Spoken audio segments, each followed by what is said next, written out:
All right. You ready? No, this match going crazy. Yeah, I'm good. Oh, you sure? Yeah, it's crazy, man. Okay. Yeah.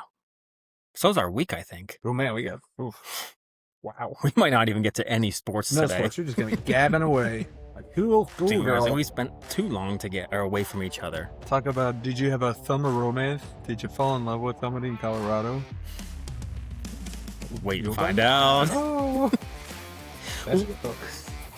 What's up, everybody? Thanks for tuning in to another episode of the Undrafted and Overconfident podcast on a Thursday, July 2nd, 2026. I'm Jason Semko. With me, Brandon BGo Gordon. Welcome back to the East Coast, man. You as well. Yeah, we're national travelers. We really are. Trotters. No. The national travelers. That doesn't have the same ring to it, but that's what we were. It's a big country, though. Huge. A lot of people have been saying that about the World Cup. They're like, wow, I can't believe the U.S. is this stinking big. Well, yeah, when I see the games, I'm like, they're playing in Seattle and L.A. and Kansas City and Miami. Yeah. And I was like, man, these teams are trekking all over the place. Some of them aren't used to those time zone changes. No, throw them off. That's what we're trying to do. That's why the U.S. is just staying on that West Coast. Ooh. Little home field advantage. A lot of home field There's advantage. a lot. Yeah, we don't have to change. We're staying over here. Yep. Yeah, you guys come to us. Yep. Smart. So we'll get into the World Cup, man. We've got a lot of stuff to talk about sports. You know, Semko and I were kind of lamenting that we won't have time for everything. We have so much we want to talk about. I know. Like I'm gonna sneak peek it. It's the beginning of the month. Semko, I'm sorry, I don't think we're gonna have time for your movie reviews. Are you your movies. serious? I'm sorry, I just don't know we have enough time. There's so much going on in the World Cup. We thought we were done with the NBA. Oh, did we? They reared their ugly head and they're like forcing their no, you have to talk about it. We are going to make you talk about it. Not one trade, not two trades, not three trades, names, 4 big trades. names, man. So we're forced to talk about that. And we're not going to curb our MLB division. I know. We're on to the NL Central today. Pirates, baby. Ooh. Can't forget that division. I mean, I can. They're forgettable, but. They're only 4 teams over 500. And then, we even had to curb some NFL talk because there's some big, maybe we'll get to one or two. Yeah. But movies. So I heard a little birdie told me that the movie review section is your dad's favorite section. So Mr. Semko, I'm so sorry. I'm so sorry that we're not going to get to your son's movie reviews. So maybe we'll push it next week. We won't push it anymore, though. No. I don't know if he can hold off another week. Chomping at the bit for that segment. But we'll dive right in. I mean, we actually had an somewhat exciting trip around the States while we were away. That's why we had a big gap. Seriously. So I can kind of lead off. If that's okay. Yeah. So as you know, I'm freshly back from the West Coast. West Side. Okay. I can't pull that You're off. so gangster. Can't pull that off.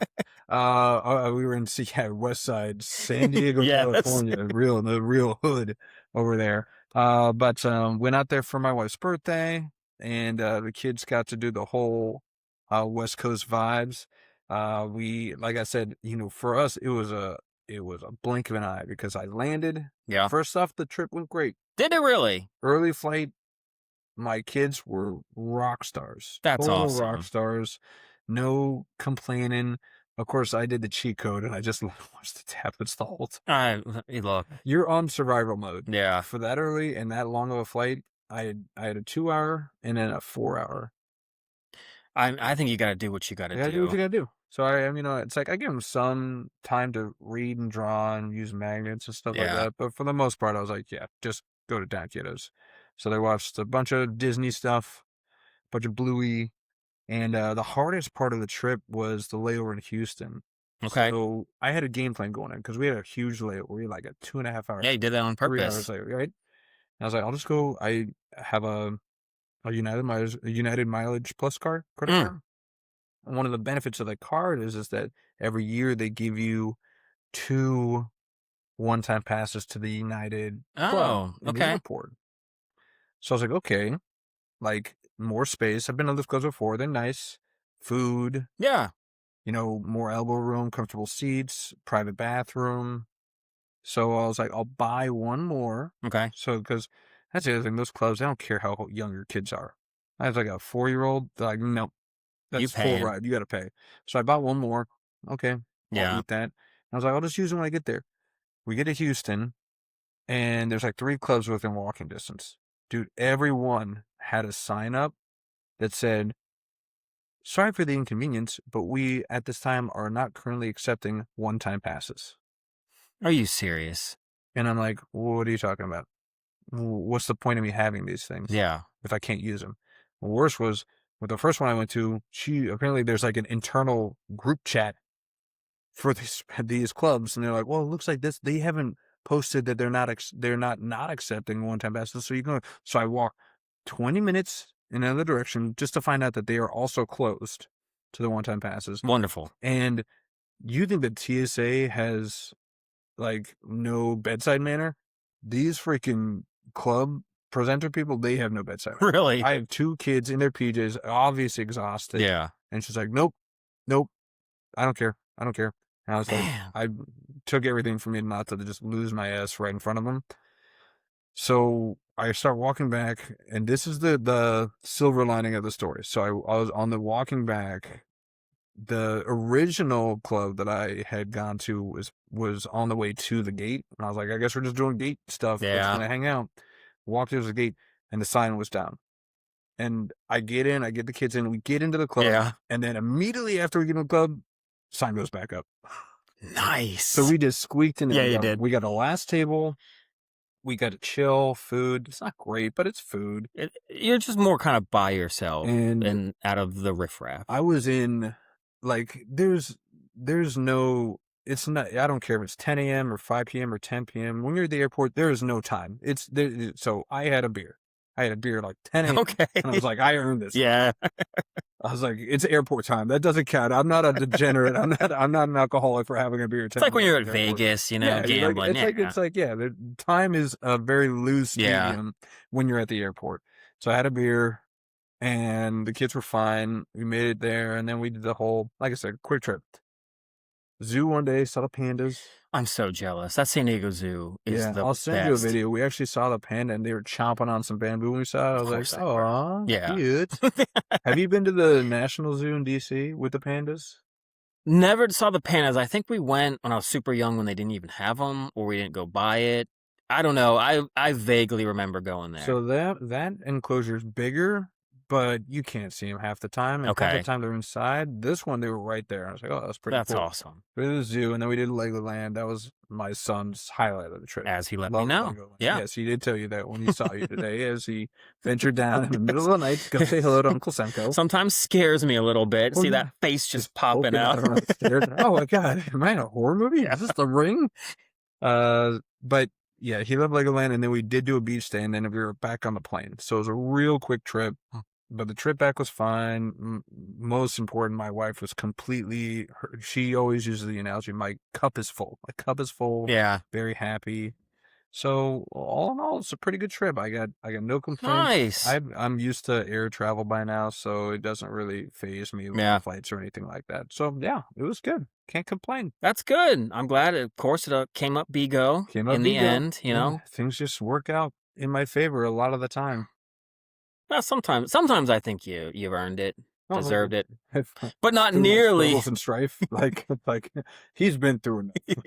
Not nearly as much as you do get away with, but I think I definitely get I get the benefit a lot of the times. But I'm not complaining, man. But trip was good. Weather was good. Food was good. I got some home cooking from her mom, and I just got to sit back and just watch the kids, live vicariously through the ride. So it was a good time. That's awesome. Yeah. So those, I wish I had more exciting things to tell you. You know what? Really kind of extreme. Yeah. It wasn't an extreme trip. It was a mellow trip. I know there's part of me that I fight it now. This is our 34th episode. Yes. It's kind of ingrained now that almost every day I think about this thing that we do. It's becoming an obsession. A little bit. But it's just, sometimes you're kind of like, you want content. You want to be as entertaining. So there's masses. There's like the slightest sliver. It's like a 1% that I was kind of hoping maybe something would go on. Don't lie, it was closer to 50-50. You're like 50%. I really hope like he loses his luggage. Or No. It's weird. Like in this instance, I'm like, look, you're by yourself with your 2 kids going to the airport. You're going to have to get him up early. I'm like, I really do want it to be smooth for him. But man, there's so many opportunities for a good story in dude, there. well, I'll tell you this. Now that you bring that up, there's one more thing I'll bring up. I think we talked about this last time, but husbands and fathers, we have such a low bar of expectations. You said that one of the earlier episodes, yes. So such a low bar of expectations, because I'll give an example on the flight or in the airport. Now, granted, I look like a freaking Sherpa because I had my backpack with pretty much my laptop and like their monitors and everything on my back, and then I had one of their car seats slinged over like a bag. Okay. And then I had the other car seat strapped to my chest. And I had an umbrella stroller, which is like a collapsible stroller from a 4-year-old. And I was holding another carry-on, and I had my son holding on the back pocket of my pants, and I'm like this going in, and it was just like, oh, flowers, just. And then I look over, and it's like I see like 3 moms doing the same thing. They're doing it, and nobody. And I get to the gate, and one of the people that was checking that, they're like, "Bless you for like what a good dad, And I was like, we have such a low bar because moms do this all the time. And I'm like, I'm a saint. I'm an absolute saint. Now, was I reveling in it? Absolutely. No. No, but I try. It's like, your wife's so lucky. I know. I mean, I'm kind of fantastic. That's what you didn't need. That's what I didn't want you to have happen. That's what I say. Everything just comes up BGo. There it is. I'm just I'm a saint. I'm chivalrous. I'm so. You're not that good. You're not that great. But man, do I make it look that good? Yes, I do. No, but yeah, so that was the other thing that I took from it. Everybody was just like taken aback. It's like, a father's doing this? There was one on our very last flight home from Chicago. There was like a dad with his 2 daughters. Yeah. And it definitely was like, I sat there and was kind of like, I wonder how this is going to go. Like, are they going to misbehave? What's he going to do? They were perfectly fine, but I didn't think of that of any other situation. And then it was funny, as they were boarding, you saw like the wife and like a little son come like running up. I was like, oh, they must have been away. I was like, man, that guy. Yeah, I was kind of like, that guy's a saint. Look what he did. I was like, even I fall for it. Yeah, see? Yeah, so you're just not used to seeing it. You just don't. No. See it, so you're just like, oh my goodness, it's a single father out in the wild, like doing things that moms do every single day. I know. So I told my wife, she got a kick out of it. She's like, oh yeah, it must be nice. It's just par for the course for us, but for you're dad of the year. Yeah. I was like, I am dad of the year. You are. No, don't feed into it. My head's already big enough as is, and even that's me saying it. But enough about me. Enough about you. Dad of the year. How about you? How was the trip? How was Colorado? It was good. Colorado, it worked out really well because we actually wanted to extend our trip. We didn't do it, but we were thinking of going to both Vail and Breckenridge, the popular ski resorts. Vail, yes. I know. It's so snooty. Oh my gosh. But we did end up going because it's one of those, we had to get out of a hotel, couldn't check into an Airbnb. Okay. So you had like 6 to 7 hour gap. So it worked out. We spent like a half day in Vail one time and half day in like Breckenridge. But man, first of all, I'll get to like the wedding itself. It was beautiful out there in like Leadville, Colorado. Had like the mountains in the backdrop. Unfortunately, it'd been really dry, so the wildflowers weren't really bloomed around us like they were supposed to be. Okay. There were wildfires. Oh, yeah. So, like, literally, we were getting ash on us a little bit. Like, it was far away, but still, it travels. It would be like you would look up and you couldn't see any of the mountains. And then you'd go away for like 20 minutes and come back and like you could see most of it. It's like the wind was just kind of taking the wildfire. But man, I was going to say, my parents, I'd never been to Leadville. Yeah. My mom especially, the way that she talked about this place. Oh, so your mom's been there before? Yeah, a few times. Okay. Quite a few times, actually. You would have thought it was like these random little shanty shacks up on a mountain. She's like, it's Hillbilly Central. Which it kind of the West was. Virginia of the West Coast. Yes and no. Is there a biscuit? Is there a biscuit in Leadville? You look, yeah, you could see some townies. You definitely could tell who were townies and who weren't. But no, it was just like anytime we were both in Virginia, anytime you travel southwest to some of those just little towns, that's all it was, except it was at like 11,000 feet above. The elevation was just through the roof. That is no joke. Yeah, you felt it? My whole body felt it. Really? Getting short-winded, like just walking upstairs, like getting out of breath. Jeez. We took like a little hike up in Vail, took like a gondola, and then did like a mile hike across like a mountain. And like it took about a half mile to finally get like acclimated. Everyone's nose was drying up, lips were drying up. That altitude is no joke. Okay. It was not fun by the end of being in Leadville. Like, are we done? Yeah. Get married already. I know. But no, it was a wonderful time. Great to see family. I wish I kind of had some crazier stories as well. It was nice to hear that, like, my sister, some of her friends, listen on and off to the podcast. Thank you for your support, you Coloradans. Yeah. Colorado. One's from California. Okay. Monterey. Actually, is a marine biologist. Oh. Followed in George Costanza's footsteps. Yeah, did she ever get a golf club lodged out of a blowhole? Talk to me when you do. I know. That's some real stuff. That's cool. Marine biology. Yeah. That's what everybody, it's like one of those jobs everybody wants when they're a kid, right? That's exactly what she said, too. She said it was because of some documentary that was popular back then. I forget who it was by. Was it Free Willy? Did you break it to her? That's not a doc. Yeah, it's a free documentary. It was Anaconda, actually. Anaconda. The song or the movie? I think the movie and then the song really, really made it. Okay. We're doing this. Well, give her, like, you never know what's gonna like trigger you, and more power to this young woman. Can we give her a shout out, or should I just don't use the real names? Like, what are we doing here? No, you can. Her name's Jackie. Jackie. She's known my sister since high school. All right, Jackie. Played soccer together. Wacky Jackie. Wacky Jackie. Jackie, way to go. Way to quell all those noises of get a real job. Yeah. Like, you probably had the marine biologist locked in your nog since you were 6 or 7. Yep. Stuck to it. I am jealous of that. Well done. You had a path. I did not. I didn't know what I wanted. I mean, you know what you wanted to do. I wanted to be a professional sports anything player, soccer, but yes. Soccer, football. I just wanted to write on my taxes, what's your occupation? Professional athlete. I never had any kind of mantra with that. It was like fireman, then it was professional baseball player. Okay, yeah. Then it was, I don't know. Did you ever want to be an ESPN broadcaster? I don't know. Okay. Not really. Did you? I know you did. Oh, absolutely. You want to be the next Dane Patrick? Or Stuart Scott. Rich Eisen. Yeah. I kind of like Kenny Mayne, too. Kenny Mayne was wacky. That's a wacky dude. He was. Yeah. But he always it was different, so it was always nice to listen to him. I did not ever like Keith Olbermann. I was about to say, you're going to say Keith Olbermann. I did not like Keith Olbermann. Was he pompous? He was. Even at a young age, I could tell he was just trying to, like, be the smartest guy in the room. Yeah, he definitely got that vibe. Yeah. You gotta want to be the smartest guy in the room. Well, that's definitely not us. So that's once you saw they were checked. Yep, not going to happen. Yeah, good job. Marine biologist. That's super cool. But we got some listeners on the West Coast. So that was cool. I know. It's nice to hear. Did you get any love for your birthday?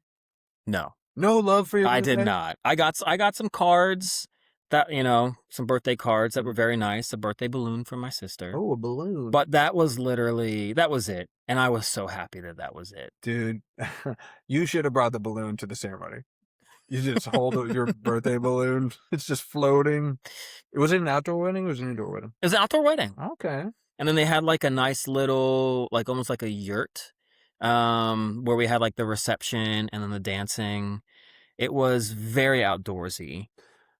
Okay. Was it cold? You said it was cold at night, like 40 degrees. It actually got a little warmer than that. It was maybe in the 50s. Okay. So for this time of year, coming back to Virginia. Oh my God, it's like 100 degrees. Yes. Oh, what is this? I'd almost humidity through the pores. I'm still kind of sweating just from the walk from my car to your door. Like it still lingers in here. Yeah, we are in the heat dome. So I miss Leadville only for that. Yes. But my body just physically from like the lack of oxygen and the dry everything. But then also we ate out. like every day, my every body meal, is like probably. for lunches and dinners, yes. So you're on the toilet 24/7 right now. It's just not a routine anymore. I'm Yeah. off schedule. It's my body's like, we don't eat this stuff but once a month maybe, Yeah. and you did it 7 straight days. Yeah, like I'll say for me, I'm not gonna put my wife on blast, but I'll say for me, same thing. When we went to the West Coast, it was like the home cooking is the only reason I wasn't just constantly running to the bathroom because Yeah. we're clean eating right now. I think you're clean eating too. We're Yes. doing a lot of clean eating right now. We're not in our 20s. We can't have Shake Shack and Five Guys every day Nope. anymore. But we went to In and Out like 3 times while we were there. Oh God. Wrecked my stomach. Wrecked it. I was like, oh my God, like this is not something I can do anymore. I almost broke down and got McDonald's in the airport. In Chicago was our layover before we came back to Richmond, and it was just I just needed something to eat. But I was like, I know my stomach and those poor people on the plane are not going to appreciate it. So I just bought some Cheez-Its. Yes. There's a nutritional meal for you. Jesus. Cheez-Its and Welch's fruit you snacks. Fly back on Sunday? No, we flew back on Tuesday. Just recently? Yeah. Okay, yeah. Because we flew back from Chicago. Oh, did you? There's a few of them, at least in the terminals we were in. There's a few little pizza places that kind of do Chicago dishes. Oh, okay. That's where we went. But still. Yeah. We didn't have a very long layover. It was like a quick walk to find something, which I was happy about. I was very happy about. But, I do want to say, thanks for bringing that up almost. Because there were people on our flight coming from Denver to Chicago, and we had some issues getting off in Denver. Not a lot, but then in the air, I guess once we landed in Chicago, we just kind of sat there waiting to get into where we let everyone off. And everyone's kind of like, well, whoever has connections, it's going to be really close. And so people kind of like rushed off the plane. I'm telling you, it's such a scam. The time for when they board to thinking when you take off. Yeah. If I had missed my connecting flight and I looked out and I saw that my plane is just sitting there waiting to be taken off, we sat on the tarmac just in line to take off for like 30 minutes. Dude. Like, I want it to be get in the plane and then within 15 minutes, you should be taking off. Yes. I don't know what you're wasting. It's almost like I thought of it as I cook a little bit now. Oh. It's when they give you like a prep time and a recipe. Yeah. 20 minutes prep time. It's only a 35-minute meal. It's 40 minutes of prep time. You just lie so that I get onto your site and do your recipe. No. It's fine. Because if you told me it was 45 minutes, I'd probably say, I'm not doing it. Like you have to hand peel these macadamia nuts. You're like, what? Like everyone. We're going off on a crazy tangent. But when they're like, oh yeah, just use fresh garlic. And you need like 4 cloves. And I was like, that's going to take me 10 minutes by itself. I know. Because I got to smash, I got to peel, I got to chop. Yeah, no, it's a nightmare. It's a racket. Same with those flights, but at least the flights are much worse. It's another. BGo luck. It's only happened to me once, but it has happened to me. I got to the gate and they closed the door. Okay. But to your point, like the plane was still attached to that freaking tunnel thing. They're like, no, but we closed the door, and I'm like, dude, the plane's right there. Yeah. I'll be there in 10 seconds. Open the freaking door. Yeah. No, we closed the door. We closed the door. And I'm like, I don't want to go on a no-fly list, so I'm going to let you have this power right now. Yeah, that's true. But I hope you know that you are the least popular person in my entire life right now. There's anger in your eyes. It's rage. Because, again, it's like, I hate, like, it's not that it's like, oh, it's the principle, or it's if we do it for you, we have to do it. It's like, there's no one else here. It's me. Just let me on the freaking plane. You're going to sit there for another 15 minutes. And it's like, I had to leave because I knew that was going to happen. I was just going to sit there at the window staring at my plane, just sitting there for 15 minutes, get in line and wait another 30 minutes to fly off. And I'd be like, I should be on my plane. There it is, right there. Pull a Jim Carrey liar, get one of those remote staircases, just fly up next to it, do that thing. No, but yeah, that's that, and the whole, this is why I just, for the novice flyers out there, please don't try and minimize your layover time. Please, please, please. Because I don't want you on my flight Yep. sprinting to the front of the door to save maybe 5 minutes because you gave yourself a 20-minute time between your first flight and your second flight. You can't do that these days. There's absolutely no way you can do that. Just suck it up. Spend an hour at the airport. Yeah. It's fine. There's plenty of places to eat. Time goes by faster than you think. The Wi-Fi in every airport. I know. And watch a show. You'll get hacked and they'll take all your money, but you know what? You'll get to watch your shows. You're not helping. Download some shows. Everybody's got smartphones now. There you go. Yeah. Anything else going on in Colorado? How'd it go? No, it went good. The venue again, though, like I said, it had the mountain drop, but the worst part, once again, we men, even like fathers, have it a little bit easier. Mm-hmm. Men do too. I felt so bad for like the women. They were all in like these nice dresses for the most part. Because you said this was an outdoorsy. This was a very outdoorsy wedding. So it was. We had to do like a Western chic. Western chic. Can I see a picture of what you wore for this thing? Oh my God. Can we put this on the page? Because I can only imagine. I was pretty tame, but it was... Wearing chaps? No. That was the after party. Ooh, all right. The after yurt party. Ooh, but no, I mean, you could... Yurt after dark? Okay. In Leadville, Colorado. But no, you could... Oh, my pencil was full right after that one, let me tell you. All right, sorry. Yeah, no. You felt bad for the ladies. Yes. Back to the ladies. Because all they kind of had, now it was probably one of the nicest outhouses I've ever seen. It was a nice, spacious. But, it's on a picture. I know, yes. The seats were like wood. They had a candle in there that was on. An aromatic candle? Was it a Yankee? Was it a Yankee candle? I don't think it was, but it was a nice lavender lilac-y type thing. Yes. And then you had like hand sanitizer. It was done about as well as you could. It was pretty spacious. It wasn't a porta-potty. Okay. So you had some elbow room. You had some elbow room in there. You had quite a bit of room in there. Okay. I mean, you could have, I don't know, you could have done a little mini calisthenic workout in there. Okay. It had some space. Okay. But you just open that thing and you just see, it looks like it's like a mile down, but it's just everything down there. Oh.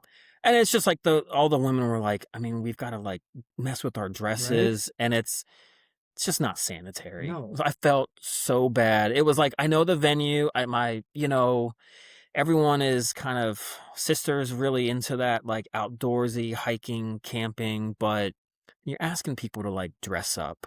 Right. In wedding wedding attire. So it was, you got an outhouse? It's wood. Okay. It's cedar. It was nice for an outhouse.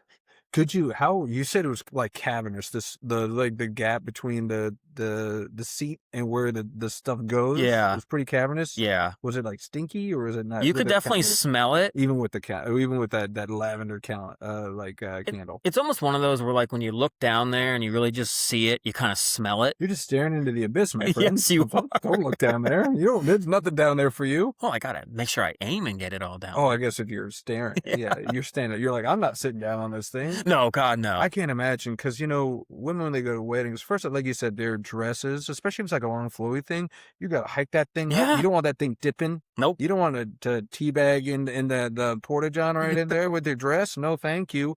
And they've got like bracelets and watches. And was it a day wedding or was it a night wedding? The ceremony was at like 4:30. Okay, so the sun was still out? Yeah. That's the other thing, man. It's like, what about like I'm sorry, I'm not the only one. I'm on the pooper. I'll play with my phone, like on my phone. Yeah. Drop that thing a mile down, that's gone. You trying to like add drop like guy in your fantasy Sometimes team? I have to. Yeah. So you when the moment comes, you gotta strike while the iron's hot. Yes, you do. But it's like, what are you peeing? It's like you look down into the abyss, you got your sunglasses on your head, they fall right through. Has that ever happened to you? Thank God, no. What happened to this guy? Yeah, it did. I'm so glad you just teed me up. How did you know? You teed me up for my first wild story. So funny that you mentioned the outhouses and whatnot, because there was a guy in Central California at a campground. It was called Camp Edison near Shaver Lake. Never heard of it. Nope. Doesn't matter. Apparently he was trapped inside it's called a vault toilet, which I'll explain what it is. Okay. I don't know if you know what it is. Okay. But he was trapped in a holding tank of a vault toilet because he dropped his sunglasses down there and he went to go grab them. Gross. Now, for those of you that are like, what's a vault toilet? Well, I'm so glad you asked. Educate us. So a vault toilet is a waterless, non-flushing toilet common at campgrounds and remote recreation areas. So non-flushing, you know what that means? That means that stuff down there, it ain't going anywhere. Nope. It is in a, as he put it, it is in a holding tank to hold your excrement. Yes. See how I'm getting articulate? Nice. I can't imagine a worse place to be than stuck in a vault toilet holding tank. They're trying to make it sound so nice. They really are. Just swimming in shit. I'm sorry. Yeah, he was. I mean, I don't care. Those could be the rarest sunglasses known to man. They're gone. They belong to the poop now. I sat there and thought, because you had shared this story, I think like a day before we got up there to the wedding. And so when I looked down in there, when I was at the wedding in that outhouse, and I saw like the gap from the toilet seat to the top of the poop. Top of the excrement. Yeah. I sat there and I was like, you know, if I lost something down here. You thought about it. Was there a way that I could get in there and use like my feet as kind of like leverage? And to like, just like hang on the wall. Yeah, to like reach down and grab something. Like, but then, yeah, I thought about it. But then that's the thing. I realized, maybe that's what that guy, he thought he could grab it. I don't know what this guy was thinking, man. Like I almost want to give him credit and say, were you inebriated? Were you like, you know, like half like high on something, high or drunk or something? They're like, I can get it. Just like going down there. Yeah, it's just so gross. Cause like, oh my God, it's like you drop anything in there. Like I said, I don't care. It was a phone, wallet, whatever. And then he was down there for 10 to 15 minutes. That probably felt like a lifetime. 10 to 15 hours. Oh my God. And if you dropped your phone in there though, would you debate and think about your options? No, I'd be like, I have one option, that is go buy a new phone. That is my only option. That thing, because let's say you retrieve it. Let's say somehow you miraculously Yeah. Those are poop glasses now. You gonna put those on your face? I don't care how well you clean those things. What if you like went outside and grabbed like 2 sticks and stuck them down there and like grabbed it? It doesn't matter if you don't touch the poop. They have touched the poop. Okay. And now you're trying to put them on your face. It's like a $600 pair of Ray-Bans. Okay. Again, maybe that's something I can't comprehend, because I would never buy a $600 pair, especially if you told me that it's the sunglass mafia. Yeah, I know, right? You overpaid. People way overpaid. No, but I don't care. Like I said, like, no. Same thing with my phone. It's like in the back of my head, it's like, this phone has touched poop. I'd be like, but I gotta then get a new phone. I gotta like log in different. I gotta redo much stuff. Oh God! What if it's like sitting there and you're not sure if it's on like some toilet paper? You sound like Costanza eating the food out of the trash can inside. But why do we keep going back to Seinfeld? Gotta get it in. You're just on top. It's like you ate trash, and like that's what you're doing. You're picking up poop. That's what you're doing. I think it'd be worth a shot trying to get it out and just to see what the damage is. No. Okay. No. It's going to get in all the nooks and all the crannies, and you're never going to get. And again, it's like my mind would never be able to. It's well, I can't believe I do another Seinfeld reference. But when the freaking the toothbrush gets knocked, that's right. Yeah, can't get it out of his head. That would be me. That would be Jerry. See, I think personally, I hate having to redo everything on like a phone and all the hassle that stuff is. I'd really try to make it work first. Like if I could salvage it, like if there was maybe like the tiniest little piece of excrement on there, I think I'd see if I could mentally get through it after I like wash it off, got rid of the whole case on it, got a new one.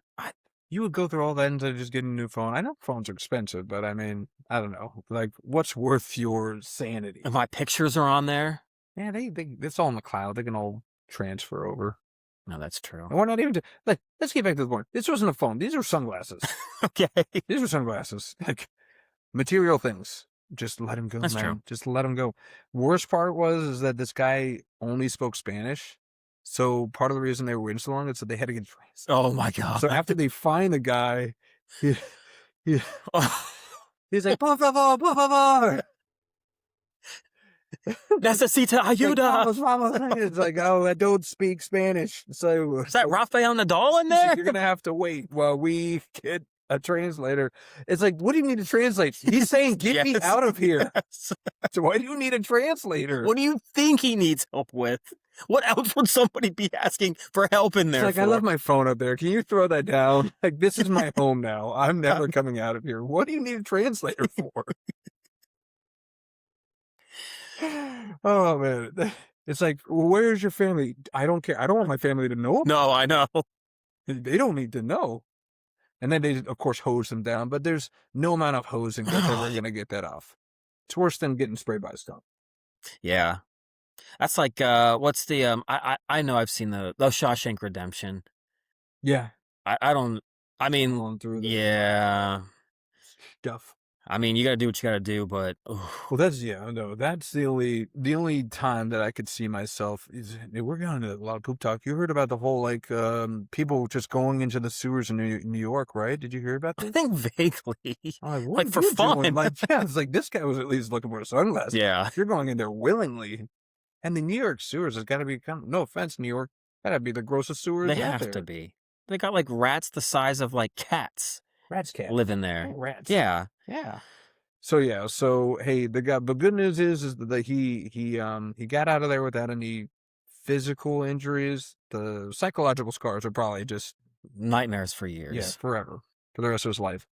And I wonder if he told his family or he just came back after this trip and just come like sopping wetter and like new clothes. Like, where have you been? I would never tell my family. No, they would never look at you the same. No, they couldn't. And of course, they'd probably tell everybody that they know. So then you would just be known as like The poop guy. poop guy, Yeah. or the really loves his sunglasses guy. Yeah. Let's just spin it that way. I'm the guy that really loves his sunglasses. I did it, and like I'm gonna get off it really quickly, but I just also can't. That's a small hole. How do you get your whole body? That must have been a small gap. Must have been in shape. Must have been in shape. Oh, yeah. It's thin. Must have been like a runner. Thin guy. Thin. I mean, I don't know, shape, thin guy. He's got no muscle mass. Can't climb out of that bad boy. But yeah, he was a thin guy. But he was a guy.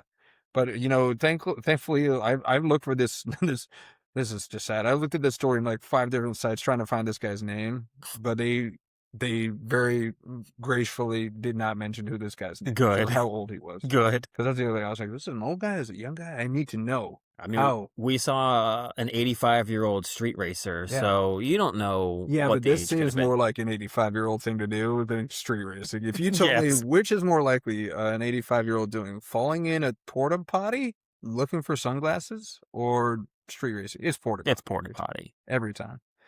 But yeah, so we'll get off the poop talk. We'll get on the cup talk. Yes. So World Cup, man, you know, we spend a lot of time talking about Porta Johns. Let's talk about what teams are in the crapper. Yeah. And which one of our teams are doing. I mean, lead story, it's always going to be because we're about to celebrate the 250th anniversary of our country. Yes, we are. What better way to celebrate than honoring Team USA and what they've been able to accomplish. Now, granted, their opponent wasn't a world beater No. in any way, shape, or form, but I would argue that the reason they got to face this opponent is because they excelled so strongly against strong opponents prior. That is why you go out to win your group, because it set you up for success. Absolutely. Yes. So they took Bosnia to Pound Town. They did. I don't think it was ever in question.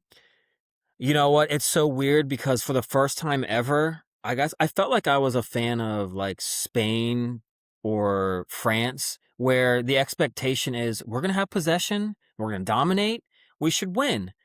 It was weird, but I did feel that the whole time where Bosnia and Herzegovina were making so many mistakes. I was like, this is like the U.S. from like 20 years ago. Like, this is what we used to do playing like knockout games. I was like, this is so weird, but I really love it. Other side of We're on it. the other side of it. Yeah. They had possession the whole time, creating the dangerous chances.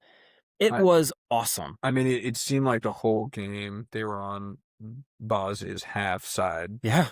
Like, I mean, they would maybe get a clearance shot, maybe make a little run, but then turned around immediately and brought back. Yeah, it was awesome. This is what we've wanted to see from Team USA. Like, once again, I still think, I mean, quarters, it'll be either Portugal or Spain. that would be tough if we get past Belgium. But this is what we want. My Belgians. We'll get to Belgium. We'll get to Belgium, all right. We'll get to Belgium. But no, it's just this is what you want to see from a team that wants to be taken seriously as a top ranked team in the world, is actually being the one to be like not be the underdog for once.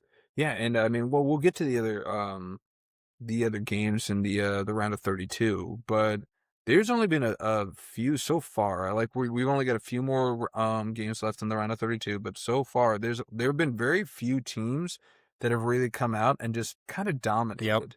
And I mean, USA and France are the ones that immediately come Spain. Spain today, yeah. they took care of business. Hallelujah. Yes. Yeah, so like competitor or like the competition or not, I mean, they just have not skipped a beat. And they are just very, very confident, and they're very well coached. Yes. I mean, they got to lock that coach up they're already trying 10, 12 years. Let's just sign this lifetime Juan Soto contract for this guy. Jesus. He has worked miracles, because it has not been easy. U.S. soccer has not made it easy. Yeah. And he has come in and completely changed everything. And I'd be more scared and weary of playing Belgium without Balogun. But knowing that Pochettino is the coach, he's going to have a game plan that I'm going to fully believe in. That's going to be the best way forward to try to generate some offense and goals without him. Let's get to we'll get to the Balogun red card really quickly, because I'm sure you have some opinions on that. Of course. But I just love, because I watched the game, obviously. And then the next day I was just, reading articles, and I just love that the headline of the article was like, USA advances even though they were playing 10-man. I was like, that was by the what? When did Belgium get tossed? I think it was around like the 70th minute. Yeah, it's like the game's already in hand. Like, don't tell me that they were down, man, like the whole game. Not a whole game, but that's at least good 25 minutes. Yeah. With at a time, but were they already up 2-0 at that No, point? 1-0. Okay. Yeah, so that's pretty impressive too, that they scored man down too. Because no matter the competition. Because they came out, and look, it happens naturally. Your team gets a red card. You're squandering with what to do, and then the other team gets like a jolt of energy. Yeah. But it looked like we were playing with 3 men down. Mm-hmm. They were just coming down our throats the whole time, and then we kind of weathered that storm, and then just they ended up it wasn't that serious at the end. Yeah. But it could be. I mean, you just could see Bosnia just coming down our throats, scoring a tying goal, going to extra time, and either winning it or going to PKs, and the U.S. is tired and, not having the legs to shoot or something and lose that. So that's a lot of times what happens when you lose a guy, even if it is with just 20 minutes left. Yeah, that's true. Let's get to really, really quickly to that Balogun red card. I didn't realize that they could administer a red card on replay. Yeah, that's new, but yeah, they can. So I was a little taken aback by that, and I was kind of pissed off at it. I was like, you can't see real time. Why are you giving it to him now? Exactly. So how'd you feel about that? It's not a red card. Like, I'm sorry. Like, I understand there are rules where, obviously you're not supposed to be able to. He did step down on the back of the guy's like ankle, but a lot of what guys are trying to stop is when it's like we're facing each other and we're going in for a challenge, and you step down on a guy. Like, you see the other guy coming. Yeah. Balogun didn't. Like, the guy kind of ran around Balogun and he just kind of was trying to step towards it. That's a yellow card. It definitely seemed accidental in every way, shape, or form. Yeah. I mean, and I was always under the opinion that, especially because he didn't have yellow before this, right? They went straight to red. Straight red. And the only times, and again, I'm a novice, I'm a rook when it comes to compared to you. But every instance that I've seen red cards happen, it seemed egregious and blatant and purposeful. Yes. This was none of those things. That's what they missed, was the purposeful part. Yeah. Once again, that is something though that they are trying to stop, is that kind of coming down on somebody, kind of like leading with your cleats. But it's definitely it's got to be purposeful. The yellow card, definitely. And it sucked that the guy's ankle like went one way. It looked worse. I wish he just maybe like stepped on his toe or something. Yeah. But yeah, it's accidental. There's no way you could aim your foot because he wasn't even looking the whole time. Like I said, the defender, especially that defender had been on his back the whole game, kicking behind him, and he actually tries to run around to get the ball. No, that was awful. That was terrible. I can't believe that happened to one of our 3 best players. And again, the impact that it has, right? Because a red card automatically gets you, for those of you that are still novices like me, gives you an automatic 1-game suspension. So he is done in the round of 16. Done. We don't get our leading scorer in the next round against a competitive team. Yes, right? absolutely. Because if you got more for USA, or are we gonna go? We can go on. So No. because the competitive team that they're facing looked dead in the water. Did. Belgium was facing Senegal, which is a very good team. Yes. Right. They're very, very good. Down 2-0 at the 85th minute. 85th minute, they are down 2-0. This thing looks done. Yeah. And they scored 2 goals in the span of 3 minutes. It's nuts. Romelu Lukaku, man. The guy can't play a full 90 minutes. But hey, and this is what Ronaldo needs to be, man. Just pull Lukaku and just be a super sub, come in with fresh legs and knows how to finish. And that's what he did. Gave him the spark. So that's so Team USA is going to have to get up by at least a goal when Lukaku comes in. Yeah. He's going to be a problem. He always is. But man, it's just, I'm so worried now. Because Ricardo Pepe, who's probably going to come in to play striker, he's been the second worst player on Team USA. You can kind of, if there's been one negative you keep kind of pushing with the Team USA, it's been Pepe. Yeah, it's just. You don't think they'd bring Rain in to play as a striker up top?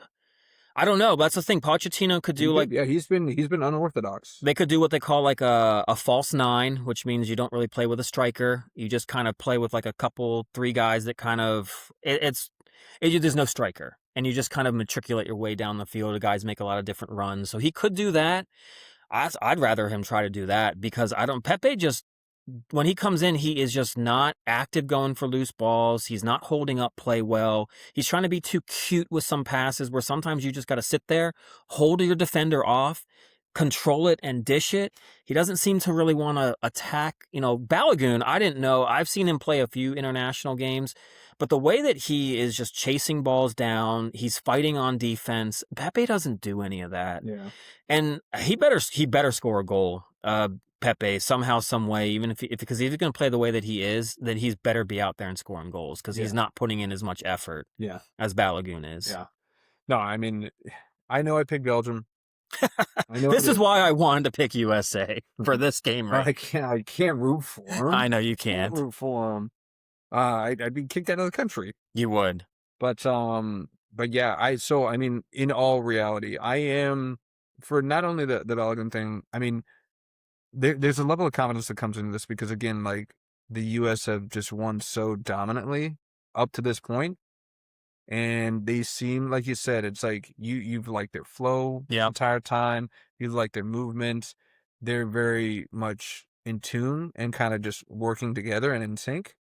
So I'm hoping that losing even a guy of Balogun's, talent isn't going to really have that ripple effect. But you combine losing that guy with, I mean, Belgium's got to be on cloud 9. I know. Again, 86-minute goal to go down to cut it to a 2-1 deficit, and then in the 89th minute equalize. Yep. And then in extra time getting the PK. I know. And scoring it before it gets into penalty kicks. Like right before it gets into penalty kicks. It's the last kick of the game. Like they have to be like just extra energetic right now. Yeah. And they're chomping and they're trending in the right direction. They were so like just mediocre in group play, and then they looked even worse in the first 75 minutes of that game. And now they're just on cloud 9, just ready to roll. And what sucks too, another reason why I hate losing Balogun, because he is on fire. Yeah. I mean, he has literally scored 5 goals, 2 offside, but Belgium's got the best keeper in the world, Thibaut Courtois, and it's going to take I hate saying this because, I mean, he's not going to listen, but Christian needs to score, and he's going to put pressure on himself. I know he's going to do that. That's just, unfortunately, he's going to see that and think that he's got to take over. He's got to be Captain America. Everybody keeps calling him Captain America. He's gonna feed into that. He is, and it's just, but it's going to take, I just don't know if a guy like Ricardo Pepi, I'm sorry, like, he's just one of those old school 8 years ago Team USA guy, like Timothy Weah, who's been the worst player on the team. He was our starter probably until 6 months ago. He's been awful. Like, there's just some guys that just, they're not world-class players. And Pepe trying to beat Courtois, I don't know, man. I don't see it. It's gonna have to take Weston McKennie. It's gonna have to take Christian. Freaking Malik Tillman. Yeah. He's our best player right now. Okay. That guy, the back heels he throws, which if you hear him talk, he's not American either. Hey, he is European, which with the way that he plays, the flicks, all that, I'm like, yeah, that's not an American style of play. And then I heard him talk, and I was like, it makes sense. It makes sense. Yeah. But dude, that guy has been everywhere. Once again, I was hoping he would stop running in this last game. You're like, rest. Because now knowing there's no Balogun, we need you. Yeah. But no, I think their midfield can handle Belgium. Jeremy Doku's going to be a problem. Plays for Manchester City. I was surprised Belgium pulled Doku. Me too. You run a lot. Yeah. You run a lot. They pulled him they were down 2-0. Yeah. So again, Belgium's coach, he was pretty masterful with his subs and some of the decisions he made. But yeah, all of a sudden, even before the round of 32, even if we hypothesized that this being the matchup, I think that you and I would have both been like, oh, USA all the way. Now it feels far more even. That's like 51-49 Belgium, I think, right now. Really? You're giving the edge to Belgium? And I'm telling you, man, when you're a team and you know that there's a striker on the other side that is dangerous, that is causing fits, you change a lot of things. Yeah. When you don't feel like you got to be as defensive. Yeah. So it's, mentally, I think that's the only reason why it turns is because Belgium now has a little bit more confidence going into it now. They do. So as of this recording, USA is just the slightest of favorites right now. Home field advantage. Plus 56 to plus 172. Yeah. This is what I've seen this a couple times, and this is my little gambling segment. I do a little bit of gambling. Yeah, you do. And I'm usually betting against my own teams to hedge against the feet juice. Yeah. It's like, if I'm going to drink some feet juice, I'm going to make some money at least while I'm doing it. But how can both be plus odds, plus 156, plus 172? Somebody's got to be a favorite. Somebody's got to be a negative number. No, apparently not. But I guess that's because they're saying that it could go a draw into PKs. Yeah. So like, it's not an outright winner, that type of thing. But still. So yeah, it's going to be a tie race. I mean, that's going to be must watch. Are you calling out I guess, are you calling out of work on Monday? It said Monday at 8. Are you going to be calling out of work on that day? 8 p.m., right? 8 p.m. I don't close. Oh, good for you. Yeah. All right. Neither do I. So. Thank God. You gonna come over here and watch it? I probably would call out. You have to. I mean, it's we haven't seen them come into the round of 16 since when? When was the last time? It was the 2002 when we beat Mexico. Yeah. So I mean, we're getting close to uncharted territory right now. Yeah. And to your point, like, not looking too far ahead, get past Belgium, then the challenge gets only that greater because it'll be Spain or Portugal. Yes. We've already established that. Yeah. Because Portugal's just won on some really edgy thing. And this will be a nice segue because I had mentioned that USA, France, Spain took care of business. But holy cow, have there been some exciting matches in this round of 32. Gotta love it. Last minute, extra time, PKs, have it all. You put it in the chat, you're like, World Cup has home for everybody. I should have put that on the soundboard, but I didn't get to it. But yeah, I mean, you look at some of these games, it's been absolutely incredible. The Norway-Ivory Coast game, 2-1. Holland got the late match winner right there. Netherlands-Morocco, your Netherlands team. I'm so mad. I wanted to pick Morocco, too. They deserve to win. That's a good team. That's a good team. And those PKs were just edgier. Oh, my God. It was awesome. I was like, just get in the net. I could kick it in the net. It's like, make the goal. When I see PKs, and I understand that you're really trying to get the edge and make it almost impossible to defend. Yeah. But get it in the net. I don't understand how you guys are world class. I understand that you're trying to like make it as impossible, but I would make the goalie beat me. I don't understand how Yeah. you're risking it going all the way out there or that high in the upper 90. Well, I'll say this. So a lot of these guys that have taken these penalty kicks don't normally take penalty Okay. kicks. There is definitely look when you see like the pressure. I mean, when you see the Ronaldos, Messis, Harry Kanes, when they almost make it look automatic, they're just stinking good. Yeah. And yeah, the pressure gets to them. But look, to be honest, if you tell the goalie that I'm going to go to the left, unless you drill that thing like inside the post, like almost in the side netting, he's going to get it.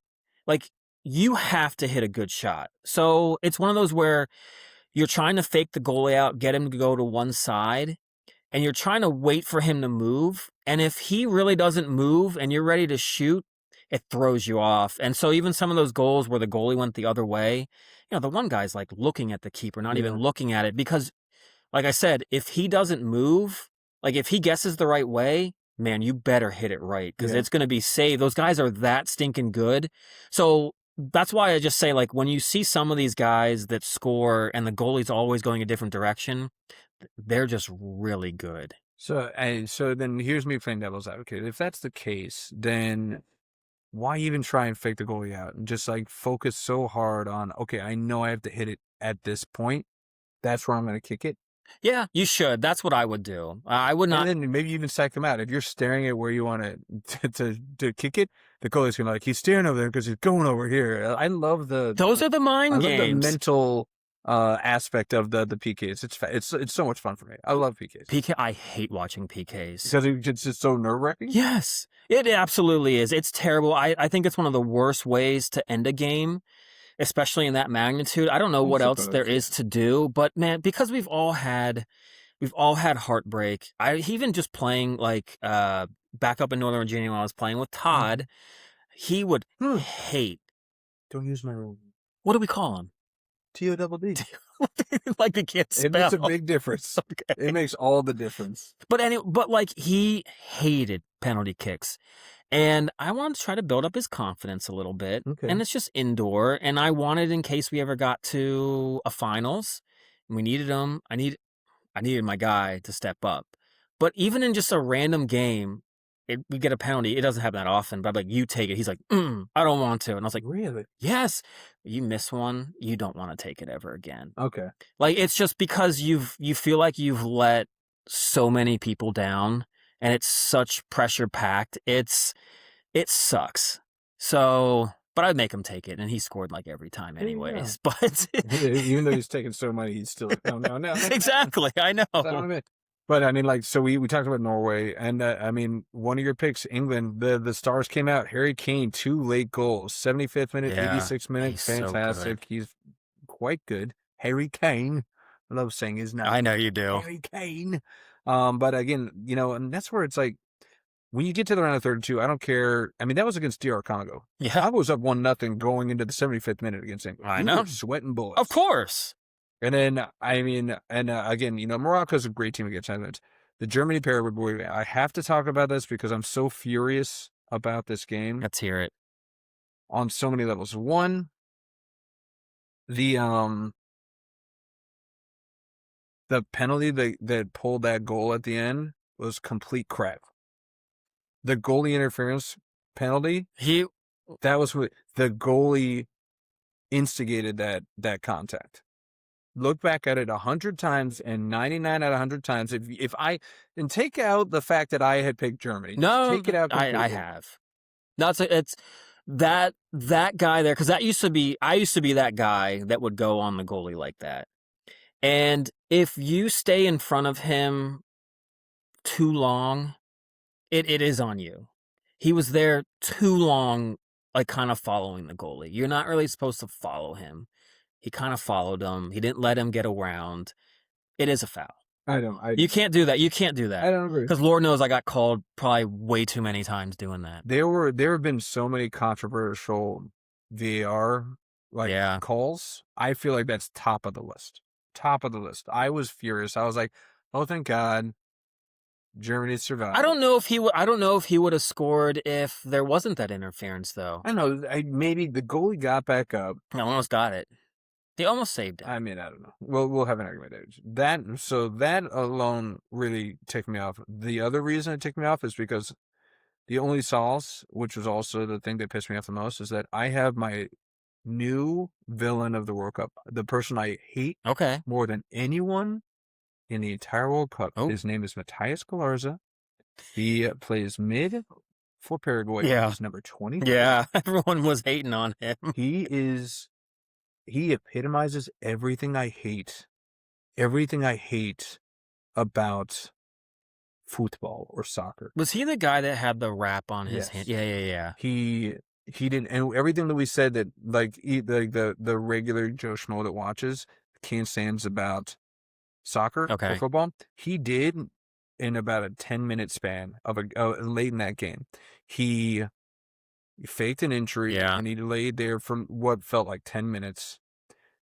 The Germans had like a free kick, and he picked up the ball and he walked away with it. And when the guy tried to punch it out, he fell down and he sprawled all over the place.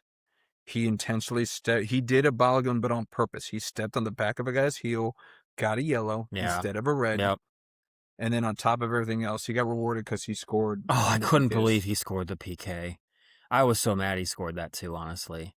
I actually was rooting for Germany. I mean, I know we have like our little bet going on. I just assumed Germany would lose in like the next round, so it'd be okay. Because luckily they were playing France. That's why I was like I had a little solace. I was like, 1.2 points. They're not getting past France. No, that was the opposite. Because yes, I was not rooting for him to score at all. I was though rooting, even though when I picked the Netherlands. If you watch the Morocco-Netherlands game, in the extra time, I still don't know how the guy missed the goal. Oh, man. But then when he went up to take the penalty kick, I couldn't have been rooting for him anymore. And man, when the goalie like kicked it in, they went like under the goalie and he kicked, I was like, dude, they'll let you back in Morocco now. But if you had missed that. After missing that wide. Yeah. Great play by the Netherlands goalie. I mean, he guessed, right? But the guy had so much goal though. I know. But yeah, I mean, we had two, and they were in the same day. I mean, we had both of the PK games were on the same day. That was great. Incredible game. Brazil, you dodged the bullet. Brazil, Japan gave them a fight. I was so glad I was busy doing stuff out. Like, I literally got into a restaurant. Goal. This was in extra time. Yeah. They scored that goal, man. Unbelievable. I mean, like, the round of 32 gave you everything you could really ask for. You had dominance in some games if you really wanted to see dominance from really elite teams. Yeah. And then you had these squeakers that are just nail biters keeping you on the edge of your seat. I think I get a sense that maybe you've become a little bit of a soccer fan. Yeah. I'll do it once every summer for every 4 years. Every 4 years, I'll become a soccer head. I feel like a few of our friends have become fans of this World Cup. The chat. I think we should take credit for that. And our features bet. Yeah. Absolutely. It definitely has. I'm getting so many feet memes now. I know. Some GIFs, and I'm like, oh my God. It's out of the woodwork. GIFs. You call them GIFs or you call them GIFs? I believe it's GIFs. I believe it's GIFs. I believe you could tell me wrong. I think it's GIFs. Okay. I think it's GIFs, but I hear people say GIFs, and I was like, that would be with a J, but okay. Like the peanut butter. Yes. I'll take some peanut butter right now. But what other games have we got? We haven't gone over the Canada game. They won their first ever knockout match. That's their first ever win. Good for them. Against South Africa in stoppage time. It couldn't have been against the worst team though. You said Cape Verde was the team. Now you're saying South Africa's the worst team. South Africa really is the worst team. They're not a good team. They're not a very good team. Good on you for making it to the But good on you, Canada. Yeah, good for you. And good on for you, Canada. Whatever. But Mexico first. And Mexico, that's the last one we haven't talked about. Yeah. Dude, they haven't let up a goal. They've been kind of forgotten, but they have that huge home field advantage. The elevation, altitude. Yeah. England is right. England is going to be underdogs, and Thomas Tuchel is right. They don't have time to acclimate to that. England is so lucky that Harry Kane won that game in regulation because they could not have done an extra time and just run those legs more ragged. Like, they're in about the best position they could be to go into Mexico. But dude, those fans, look, they are, I'm not going to be stereotypical, but They are bad. I mean, they are. Their Their chants, the homophobic stuff, dude. They have been known to throw urine on people. It's gonna get ugly in that stadium, knowing that this is a chance to go to the quarterfinals against a team like England. And I love the dichotomy of it. It's like, because English are prim and proper. They're like, tea and crumpets. I got the wee on me crumpet. The wee on me crumpet. You having a laugh? Like, what are you doing? It's like, in London, you got to get some of those Green Street hooligans. Yeah. Beat up on them Mexican fellows. Yeah, it's going to be rough, man. England, you are in for that's going to be quite a battle. Yeah, and did you see there was a pretty infamous video of like the streets of Mexico City after they won, that it looked like the ground was moving. It was so incredible. Like, it's cool. I know that you wish they'd have a little bit more respect. I mean, Mexico City is the Boston fans of Central America. I mean, you love seeing it, like all the passion and fire and energy. But there's a line you don't cross. Yeah, and they cross it very regularly. Every chance they get. They don't even try to tow it. They just jump right across it. No problem. Just Super Mario jump over it. Yeah. But I mean, the celebration was so raucous that 3 people died. Yes. Like, 3 people died in their celebration. That's how you know when you're like, okay, you need to take a step back. I understand that you're excited, as you should be. Yeah. But let's not kill our own citizens in the process of it, like trample to death. They're not going to change anything either for all this. No, because they keep winning. Yep. Anything to win. Dude, look, we think we've got it kind of bad in this country. We think we take our sports super serious. Dude, South Korea, they landed in the airport and got cursed out by all their fans. Yeah. Uruguay wasn't allowed to almost come home. No, the country canceled their flights. They canceled the Uruguayan team's flights. They're like, you have to find your own way home. So they did a flight commercial back to Uruguay. How many layovers are you taking to get to Uruguay? That's what I'm saying. Sometimes I'm like, I think we take things too seriously here, but I think if Team USA, when they didn't win a gold medal the one year they didn't in the Olympics for basketball, I still think we flew them home. I think if they even didn't make it out of the group, I don't think we all would have been like, well, you can't come home or find your own way home. We would have just first classed them home like we would have. Yeah, but the only thing is that they wouldn't get the fanfare at the airport. No. They probably even still get some diehard fans like, good job, good try. Uruguay, these players are like, I don't think I should go back. Yes, it's like, can I get a green card? I mean, seriously, you do know, remember the 94 World Cup when we beat Colombia? Yeah. Because of the own goal? Yeah. They literally killed the guy. Yeah, they did a 30 for 30 on it. Yeah. It's that serious. That was a good one. It was one of my favorites. Yeah. I like the Bo Jackson one. You don't know Bo? You don't know Bo? That was a good one, too. And then there was the one with the greatest running back that you never knew. He was the Oklahoma guy. Yeah. Yeah, that was a good one, too. Was it Snitzer? Snitzer was the coach? Switzer. Yeah. Snitzer? God, Barry Switzer could not have been... Braves coach. Yeah, Snicker, who got fired last year. But man, Switzer could not have been he had to go on there and be like, if we're going to do this documentary on this guy, I need to make sure I've got the big old chair, all my rings of my national championships sitting up high and just letting everyone know that I'm the king of Oklahoma. In this documentary, or you can't do it, because he couldn't have come across as more pompous and arrogant and everything else about it. Yeah, but back to Mexico. I mean, you pray for England just to get out of there alive. Yeah, win or lose, because if they lose, they're just gonna, I don't know, everybody's gonna try and rip them to shreds just out of pure curiosity. Yeah. Or they're going to win, and then they really have to get bodyguard protection to get out of that country. Or they could just hire this Batman of Lagos. Have you heard about this guy? Yes. There's a Mexican Batman that has been called the Batman of Lagos in Mexico, who's become viral because he's actually captured apparently several alleged motorcycle thieves. Yeah. They've been found beaten and taped or tied or duct taped to poles in Lagos. I love in this. Mexico. We have a real life Batman in Mexico. Mexican Batman. Yes. Karate Jesus. Can you believe it? Karate Jesus. He's called the Batman of Lagos de Moreno. With he's got social medias are comparing him to him because apparently he's wearing a mask. Yeah. Batman. He's not like an actual Batman, but he's wearing a mask. And he's getting these guys on motorcycles. He's got a whole crew now. They're saying that he has his own Robin. He has a Batmobile. All sorts of crazy. It's insane, and it's literally out of a movie. The police are saying it's like we gotta catch this bitch, and I'm like, what is going on? This is like really happening. It's like I can imagine like the guys getting duct taped. They're like yo say. Yo soy Batman. Yes. It's off into the distance. It's like, who are you? Yo soy Batman.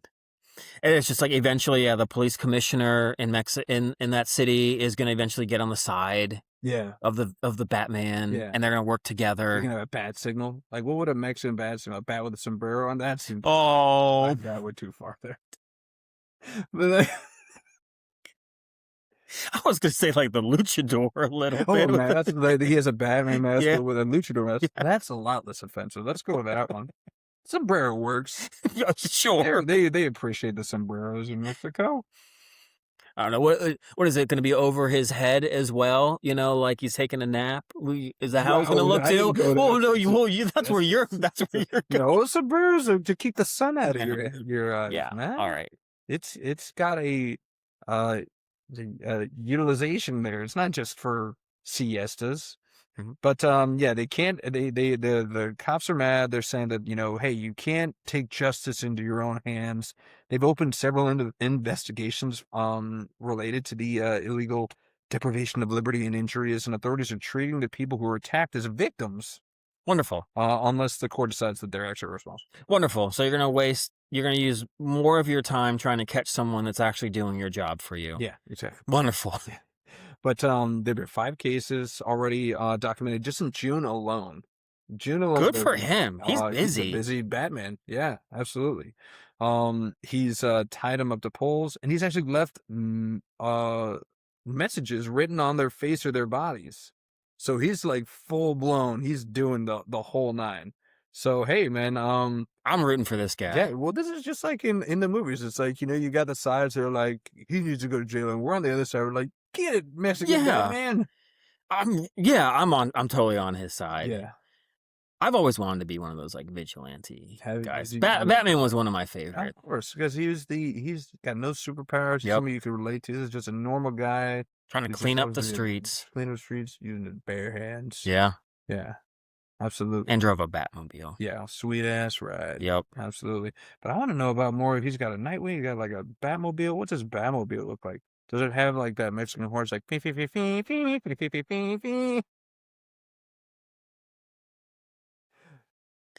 Vámonos! Mexican Batman is here! I'm going to cancel. Yeah, we're going to get canceled.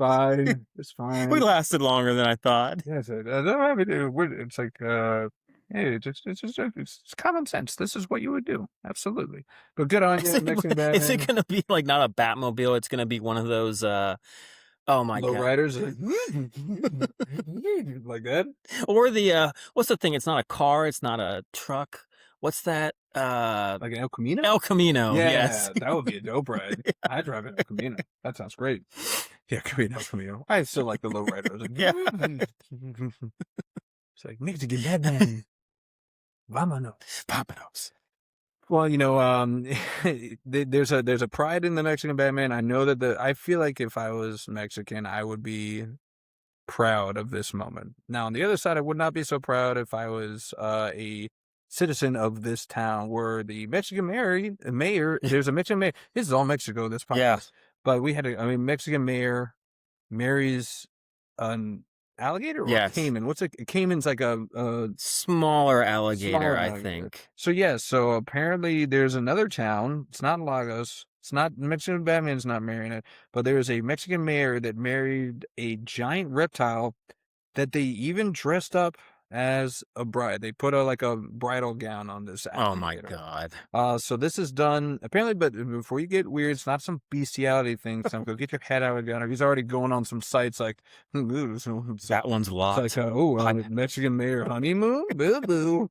No, this is an annual ritual. It takes place in a town called San Pedro Huamelula in Oaxaca. Oaxaca. Oh, Oaxaca, yeah. Oaxaca. And it happened in June 30th, where the local mayor symbolically married a female Caiman. So they didn't go too far as making it a gay bestiality marriage, just a heterosexual bestiality. Oh, that makes it a little bit better. Absolutely. But it's the Caiman was known as Ana Cynthia Ramirez Ahumada. They give a full full name for this Caiman. Apparently the ceremony has been held for like over 230 years, and it represents a union between indigenous communities rather than like an actual real marriage. Yeah. So it's not like some ploy. I fell in love with the Caiman. Once I looked into those beady eyes and I stroked that scaly skin, I knew it was love at first. Chomp. Apparently it's good luck. They said that, the symbolic one is based on centuries-old legend about a marriage between rulers of two neighboring indigenous communities that brought an end to a long-running conflict. But again, it's like indigenous communities. It's like, did you not have another like town over that you could have a ceremonial marriage to a woman? You had to marry a Caiman? It's a little weird. I do know there are some of those like countries that like they have like massive respect for like, especially like it does seem like it's those alligators, crocodiles, where they like almost treat it like a god. Okay. And it's kind of like, you just have massive respect for it, that you just pretend like if it's almost if you do things right and are nice, that they won't come and like attack you. Okay. So this is almost like their way of kind of, hey, we're friends, right? So like, don't come and eat my whole entire tribe in one night. I don't know, man. This looks like a shotgun wedding. This looks like this Caiman was not into it. There's a video of the mayor smooching this thing, and they have to like tape its mouth shut. This looks like I was forced to do this type thing. At least get a Caiman that's open to it. No means no. No means no. Mexico. Even in Caiman. Chomp chomp. But they dressed it up. They put it in a white bridal gown before carrying it through the streets. Okay, they're just crazy. Residents celebrated with music and dancing. And there's a video of this guy smooching this Caiman. That's gross. But it's one of the oldest traditions, and it's to help ensure a prosperous year through good harvests, successful fishing, and harmony between its people. Okay, so don't judge until you've done it. So until you've married a Caiman yourself, man, you don't know. I'm judging. Yeah, I'm not. Look, I don't think I would ever marry an animal. What am I I don't think we consider it and say I'd get a more attractive animal. I wouldn't go through the point of dressing it up. No. No. You're just like, I like it when it's all natural. Don't put on airs for me, baby. Yeah, I don't need any of that. Let me see them scales. Let me see that underbelly. Did they do the whole after the ceremony? Did he have to get the little the garter off the Caiman and throw it? It's like, oh, I got it. I'm gonna be the next one to marry a Caiman. Use your mouth and pull it on off. I wouldn't be surprised if they did that. No, yeah. They got everything else going, dressed it up, kissed it. Yeah. Who knows what? I mean, is there a honeymoon moment? I don't know. They didn't mention it. Maybe that's coming tomorrow. Maybe that's what they don't. You have to consummate the marriage, don't you, for it to be to fully get the good luck and to have a good fishing season. Like, I don't think you can just marry it. You gotta know that going. Like, if you're gonna run for, was it mayor of that town? Yeah. You know you're gonna have to do this whole ceremony. Yeah. What do you think the song was? At their first song was it Crocodile Rock?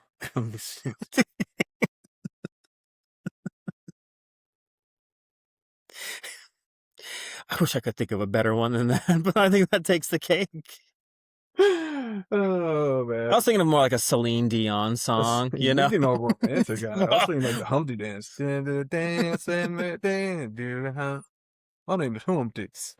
Uh, well, let's get off the Caimans, and let's get off the Mexican Badmans, and let's go to the Robins, because one of the Robins in the NBA, Jaylen Brown to Jason Tatum's Yep. Batman, is no longer okay being in the shadows, man. So he wants to be Batman on his own team. There was a lot of talk about that. We're gonna do a whole segment because, man, this last week and a half, Yeah. we've seen some really big names on the move through trades or free agency signings and whatnot in the NBA. So, I mean, where do you want to start on this? You want to start with Jaylen Brown, since I kind of did that incredible segue there? Yeah, might as well. Keep it rolling. So Jaylen Brown officially no longer with the Celtics, man, even though, I'm sorry, he carried that team when Yeah. Jordan was out, and I really feel like they did him kind of dirty. Traded him away for, I'm sorry, what, playoff Paul? Yeah. That's what they traded him for, Paul George? Yes. To the 76ers? I think that 76ers made out like bandits in this trade. Me I too. mean, they got granted, it wasn't a 1-for-1. The Celtics got back a bunch of picks, as well, a couple first rounders, I believe. Yeah.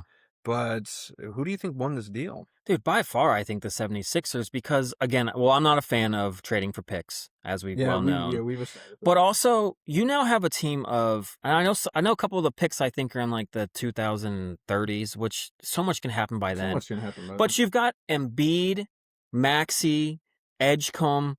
It's a team that seems like if you're going to get their first round picks, you're not going to be in the lottery. No. So I can't help but think that I also heard that Jaylen Brown had just kind of worn out his welcome in Boston. A lot of people just say that he's getting hard to work with. I do get that. He does seem like he wants to be like, he's like the Aaron Rodgers of the NBA, kind of thinks he's the smartest guy in the room, kind of goes after attacking like, Stephen A. Smith for no reason, just makes a lot of unnecessary things. But it also came across to me like I'm actually kind of rooting for Jaylen Brown, because after like the Houston Rockets, when they had James Harden and the analytics of, if you don't shoot a three or in the paint, you're out of the game. We're so hardcore in analytics. Everyone sits there and says that Jaylen Brown really analytically wasn't even as good as Peyton Pritchard or Derek White on that team. I'm sorry, man. The guy averages almost 29 points a game, 7 assists, 5 rebounds. I also equate it to, I think he's like Klay Thompson on the Warriors. I don't think you understand that Klay Thompson also guarded the best guy on the other team. Also, he's there to hit these timely threes and to be a great facilitator. You're losing all of that. All of a sudden, too, Jalen Brunson wins an NBA championship at being 6'0". So now you think that Peyton Pritchard is going to do the same thing, filling into a starting spot.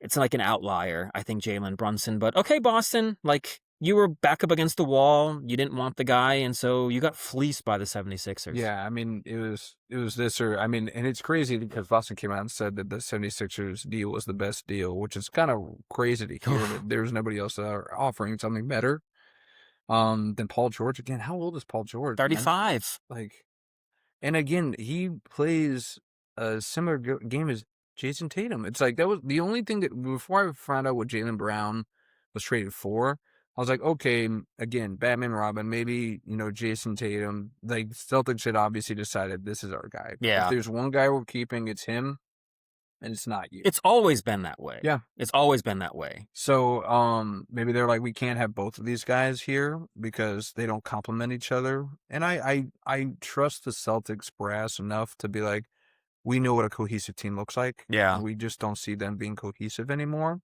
But then, like, is Jason Tatum and Paul George going to be a cohesive match? That doesn't seem like a good match to me. I think Tatum's going to realize how much Jaylen Brown really did for him and did for that team, that now, Tatum, you're going to have to be a better defender now. You can't just sit there and take threes all day, because Jaylen Brown's the one that slashed in the lane and kicked it out to you to shoot all your three-pointers you wanted to shoot. I think you're going to miss him.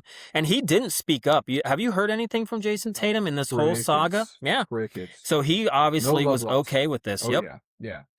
So, yeah, I think that we're both on the side. We don't agree on much, but I think we're both on the side of that, the Sixers kind of made out on this trade.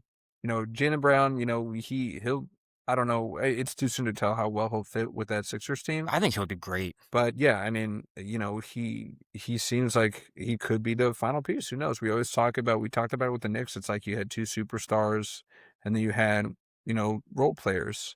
And Embiid's still, I guess, their superstar, even though he can't stay healthy. Max is the guy. Jalen Brown doesn't have to be the superstar, although that'll be the challenge, right? Does he want to come in there and be the guy? Yeah. And can he work within the system, or is he going to just come in and just kind of bowl in a China shop? So we'll see.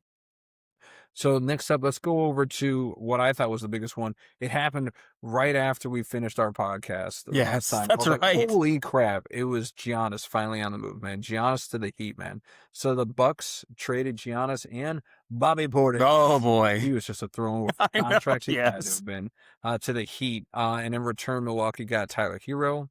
They got Jaime Jaquez Jr. Yes. Khalil Ware, and then Kasparis Yakusionis.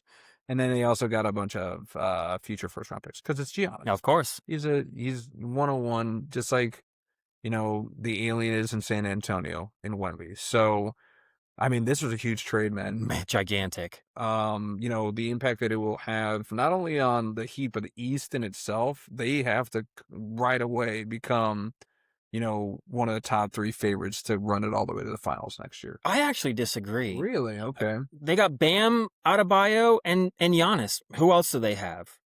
They lost Norman Powell. They're going to have Andrew Wiggins, some guy named Dell Larson, and Davion Mitchell in that starting lineup with no depth. They got rid of all their players. This is going to be the theme in all of this.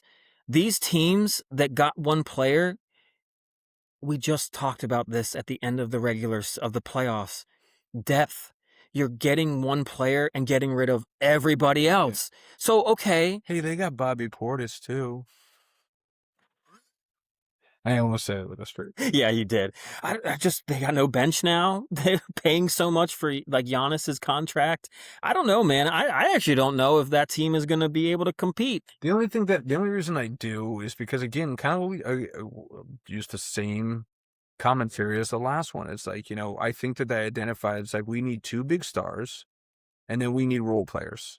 We don't need a bunch of guys, and you'll see, and I think I'm leading the witness because we're Jimbo shout out doing a little legally is leading the witness. Nice. But I'm probably using it completely wrong. He'll let you know. Because in some of these other trades, we're going to run into the same problem, but it's like you don't need 5 guys that are all expecting to be the guy and the guy with the ball in his hand. 2 guys maybe, and then role players. So, Giannis, I know he's giant, but he can take the ball up the court. He can.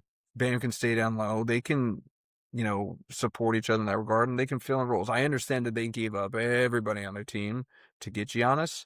And I know that, Giannis has got this massive contract, but they'll find some guys at the league minimums that's going to want to come play with Giannis in Miami. We'll see what happens the rest of the free agency. I mean, it's not like it's just like for this one year. So who knows? Maybe this season they might not have the depth or a good team, but maybe the following year they'll sign a free agent.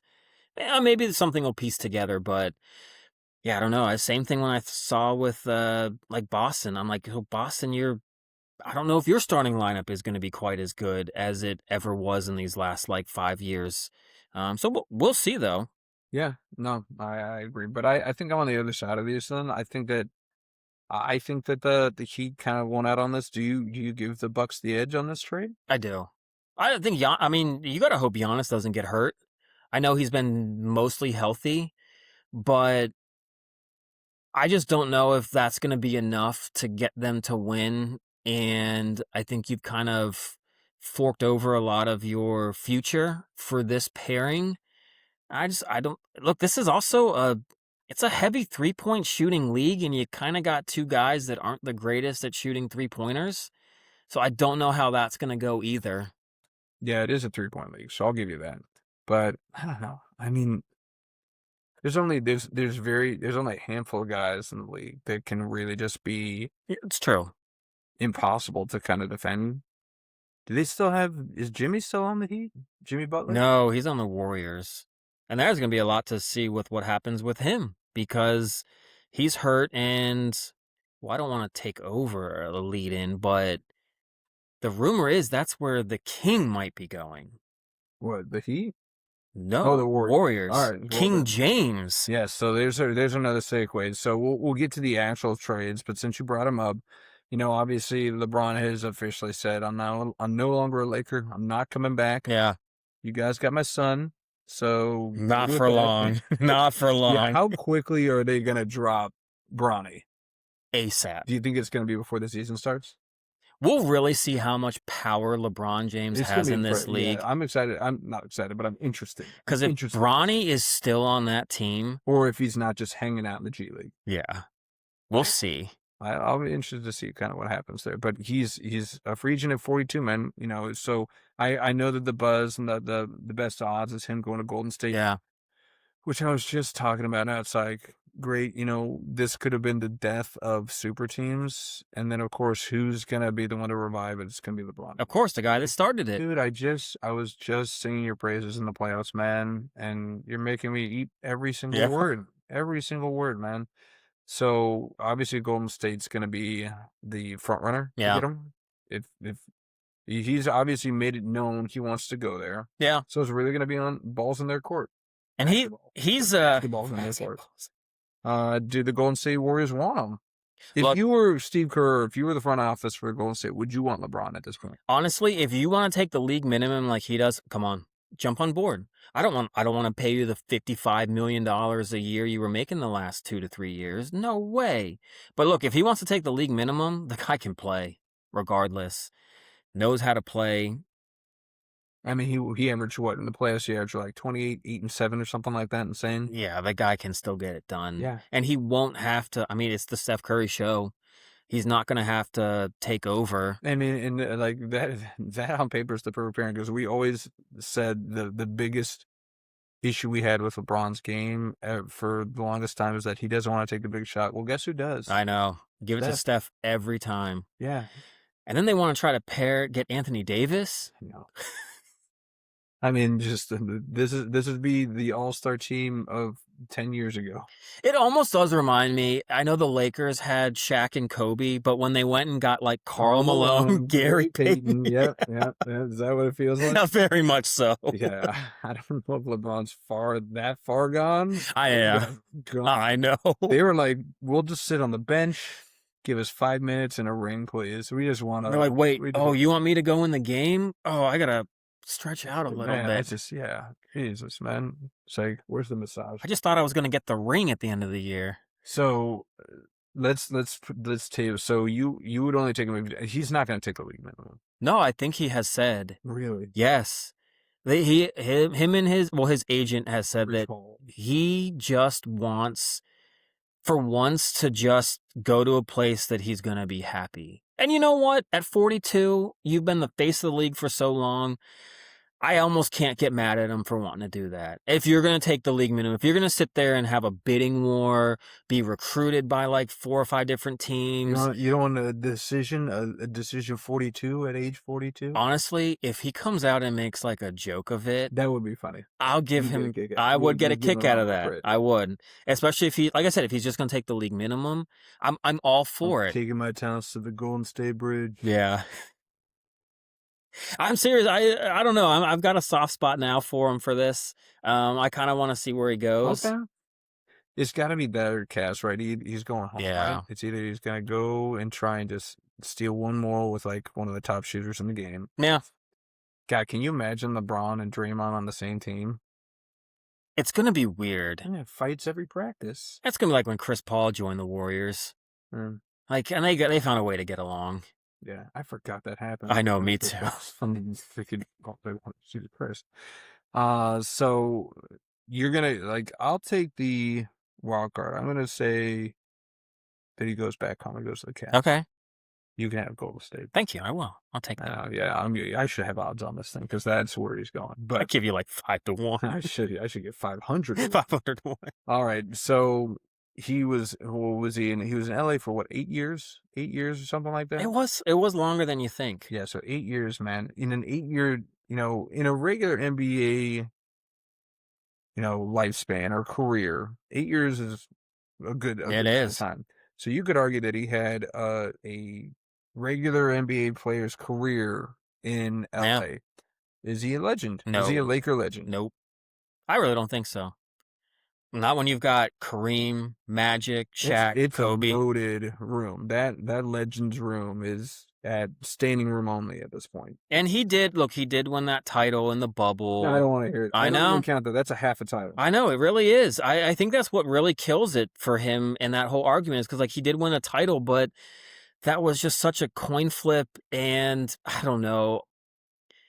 He just never really seemed like... It's just weird. He didn't seem like he was a Laker. LeBron just, and again, we're going back on the hate train for LeBron, but LeBron seems like he seems like the type of guy that he's going to benefit to not having crowds there.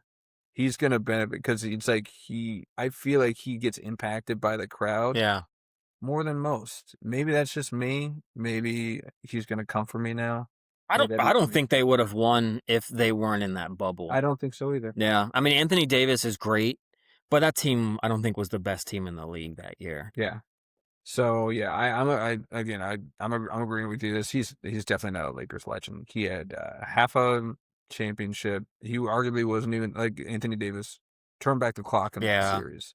So you could argue he wasn't even the best player on that team when they won the finals. I mean, he was incredible. No disrespect, one of the greatest NBA players. Oh, absolutely. But I don't think that can put him out there.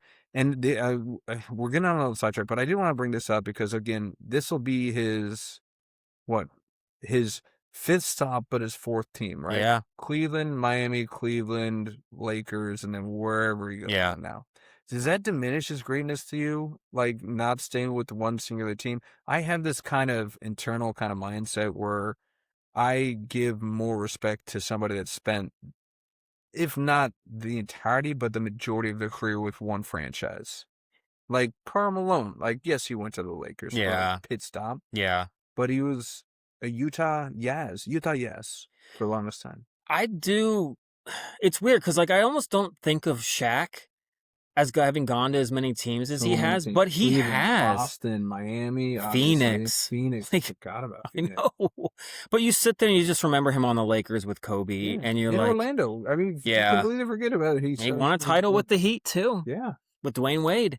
I don't know. I think of that too. That's good that you brought that up because I'm like, maybe it's just because I don't like the guy that I want to put that against him. But to be true, when I sit there and think about Shaq, I'm like, dude, why did you go to so many different teams? Like at the end of your career, like you just... The Heat stop makes sense because he was still, a dominant. But I think I would have liked for him to have stayed on LA the whole time or stayed on like Orlando longer than he did. Like he had that run with Kobe, so he'll always be remembered, but I think it would have just been better if he was just there for the majority of his career. So I do kind of hate that LeBron's done that. I hate that Kevin Durant's done that. It's that whole generation of those guys. Kawhi now, who we're going to get to. Paul George. Like, you guys are the best of your generation, and you guys have now played on at least 4 or 5 different teams.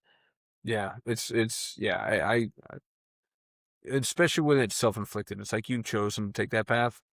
It lessens your greatness to me. Yeah, I feel like maybe Shaq at the end, he just wanted to play, but people, for whatever reason, either didn't want him because of his game or his salary.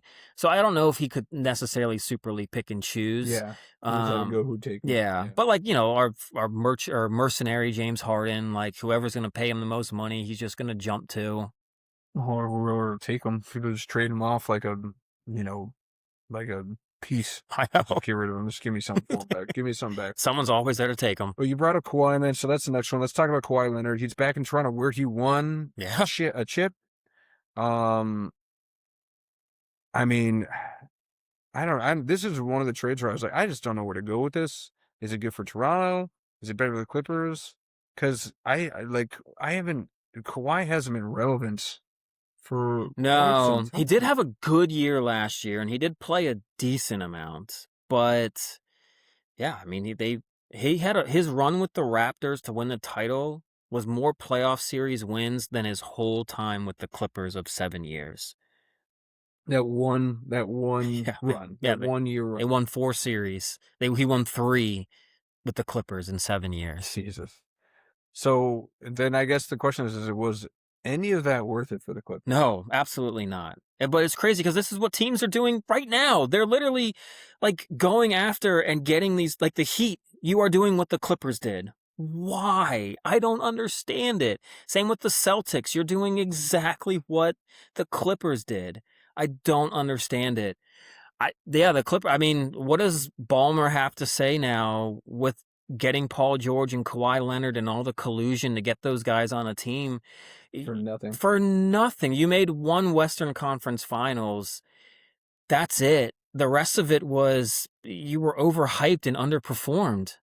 And now look at you. You got nothing. Yeah, and what they got in return, they got Brandon Ingram, who just seems like a jag at this point. Yeah. Like, he can score a bunch of points, but he's not going to be a huge difference. It's some guy named Grady Dick that I've never even heard of before. He's out of Kansas. Supposed to be a sharpshooter, but he's not very good at shooting in the NBA. All right, and so, yeah, not so sharp. Not so sharp shooter. You had the sharp cheddar and the not so sharp piece, the not so sharp cheddar. And then they got a couple of first-round picks, again, way out in the 30s, 2031, 2033, and a couple second-round draft picks in those years as well. The Clippers they're completely lost as a franchise. They just never seem to get out of their way. The best years are when they had the threesome of Chris Paul, Blake Griffin, and DeAndre Jordan. Yeah.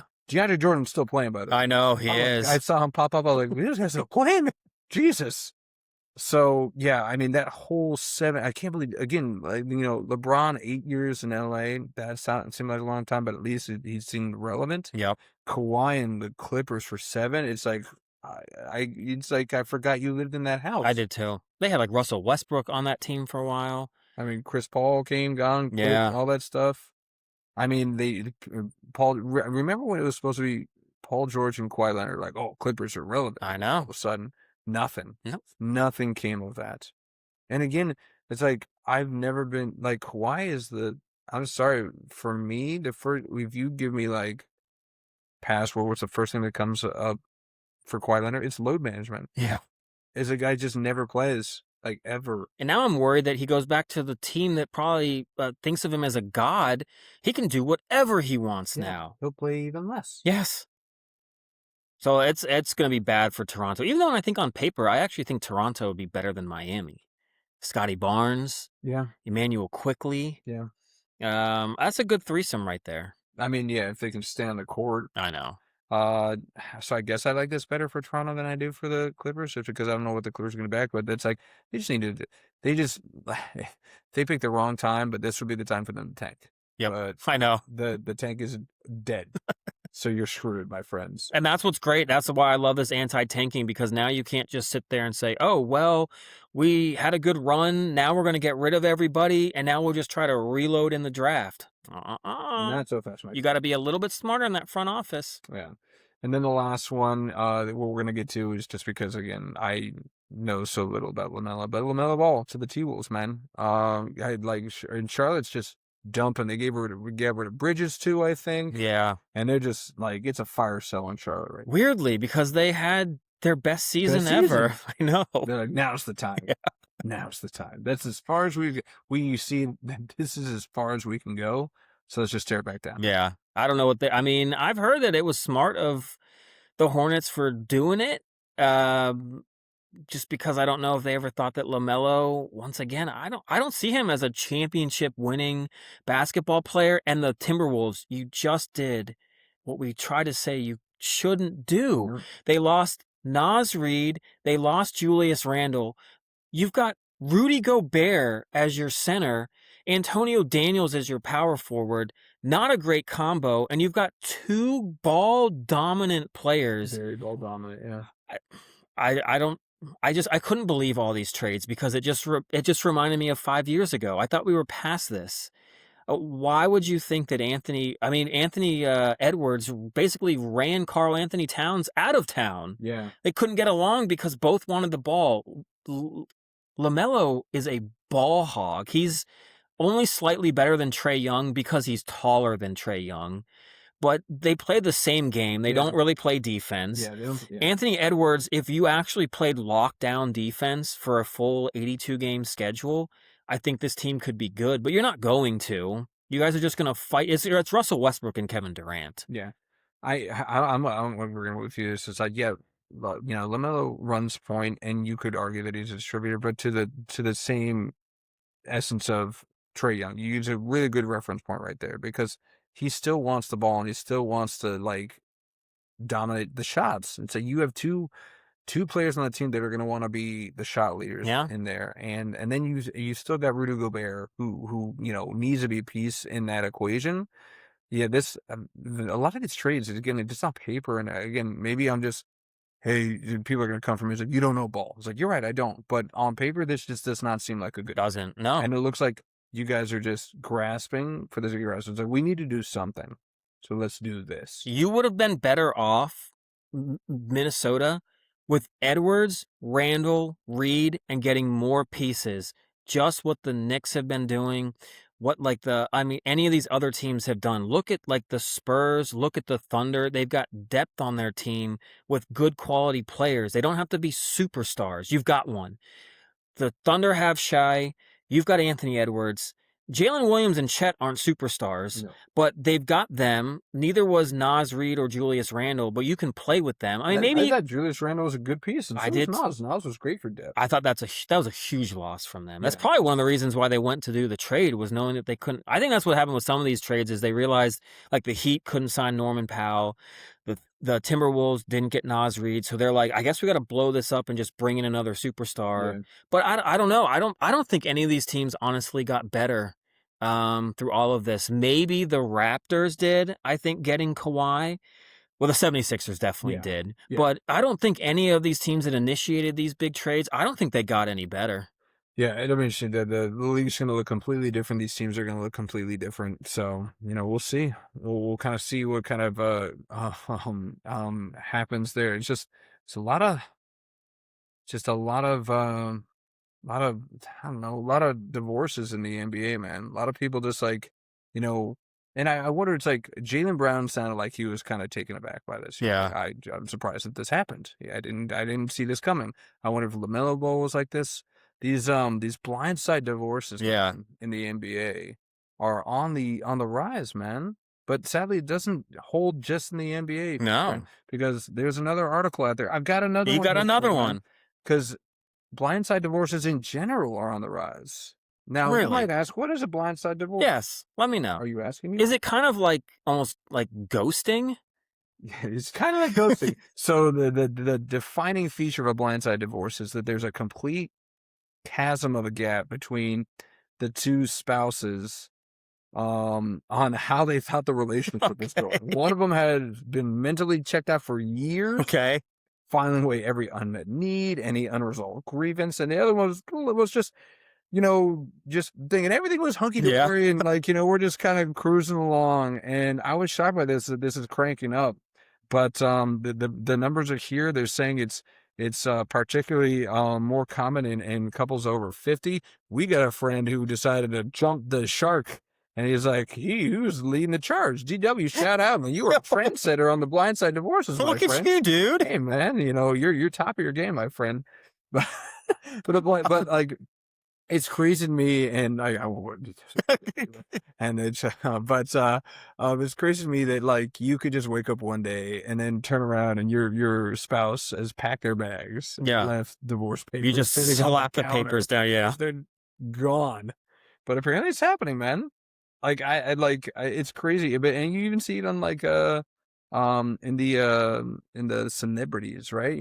Jelly Rollers, Bunny XO. Yeah. Just all of a sudden, she was like, apparently, did you hear about this story? Yeah, I think. Apparently, she like threatened. She's like, well, just give me the papers, and he did. Yeah, he did. You know what? You're not gonna take those threats lightly. So here we go. Maybe it was just one. Maybe she made that threat one too many times. Man, my favorite one, and if I can go on a little side note, go. Like movie stars and whatnot. The woman that played the scientist in the original Jurassic Park, you know what I'm talking about? Oh, she was like the main character, like the main woman. Lauren Linney. Is that her name? Linney, yeah. She always kind of looked like Helen Hunt to me a little bit. Yeah, she got that Helen. Yeah. But yeah, dude, she was like dating or like she had a live-in relationship with Billy Bob Thornton. Okay. And she was like out of the country doing a movie, and she came back to find out that he was now with Angelina Jolie. Really? She's like, I came back to say, so find out that he had cleared out the apartment, and I found out from the news that he was now dating Angelina Jolie. Wow. I was like, That it's wild, sucks. man. Like that's a gut punch. I had one of your brothers from another mother, another Mhm. Brandon, Oh, back nice. in college. Yeah. Well, we got out of college, but he was my good friend in college. Is it And so? It's so let me we don't use is this the guy whose antonym last name would be narrow hands? yes, All right, you like what I did there? that was clever. Yeah, so narrow hand, uh, he ended up finding this girl, Uh-huh. and it's funny because her sister went to school with us, and she was always known as a flake, Okay. huge flake. Okay. I think she even was kind of with another one of our friends. Won't get into his name, but Ooh, very you flaky. gotta tell me how far. I will. Okay. And so, Buddy was dating his sister. And they were living together for like a year and a half to 2 years. The few times I'd go out and see them, they're like two peas in a pod, finishing each other's sandwiches. Cute. Then one day, he just told me, he's like, I came home from work. All her stuff was gone. She apparently went across the country and like told him that. And after that, never spoke to him again.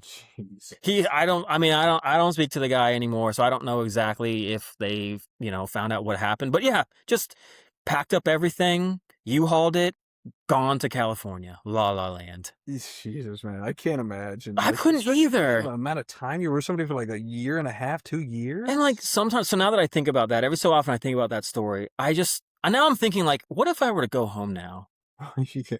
and everything's gone? Like that's a fear that I have probably once a month. Really, that is quite frequent. Well, not like a fear, but like the thought. Sorry, wrong word. Not really a fear, but like the thought of like, I don't know. Maybe we got like a little bit of like a tiff or something, and it's just like I don't know. One of our friends just slapped down the papers and left. She had no idea. She had no idea. Came home from like a night of drinking. She's like, "What the freak?" I don't think you talked to her ever since. That's the thing. I mean, it's been done before, so ghosting is popular. Divorce is more than popular. Have you ever ghosted in any way, shape, or form? Now, not marriage, because that's a whole nother thing. Yeah. You're just like, you've been with this person for an extensive time to the point where you've married this other person. But have you ever like blindside ghosted No. Unfortunately, I've been the one that's been probably ghosted a couple times. Some guy like you? Well, sometimes in the younger days, you don't quite pick the best winners. Yeah, you're still feeling it out. Yeah. And, yeah.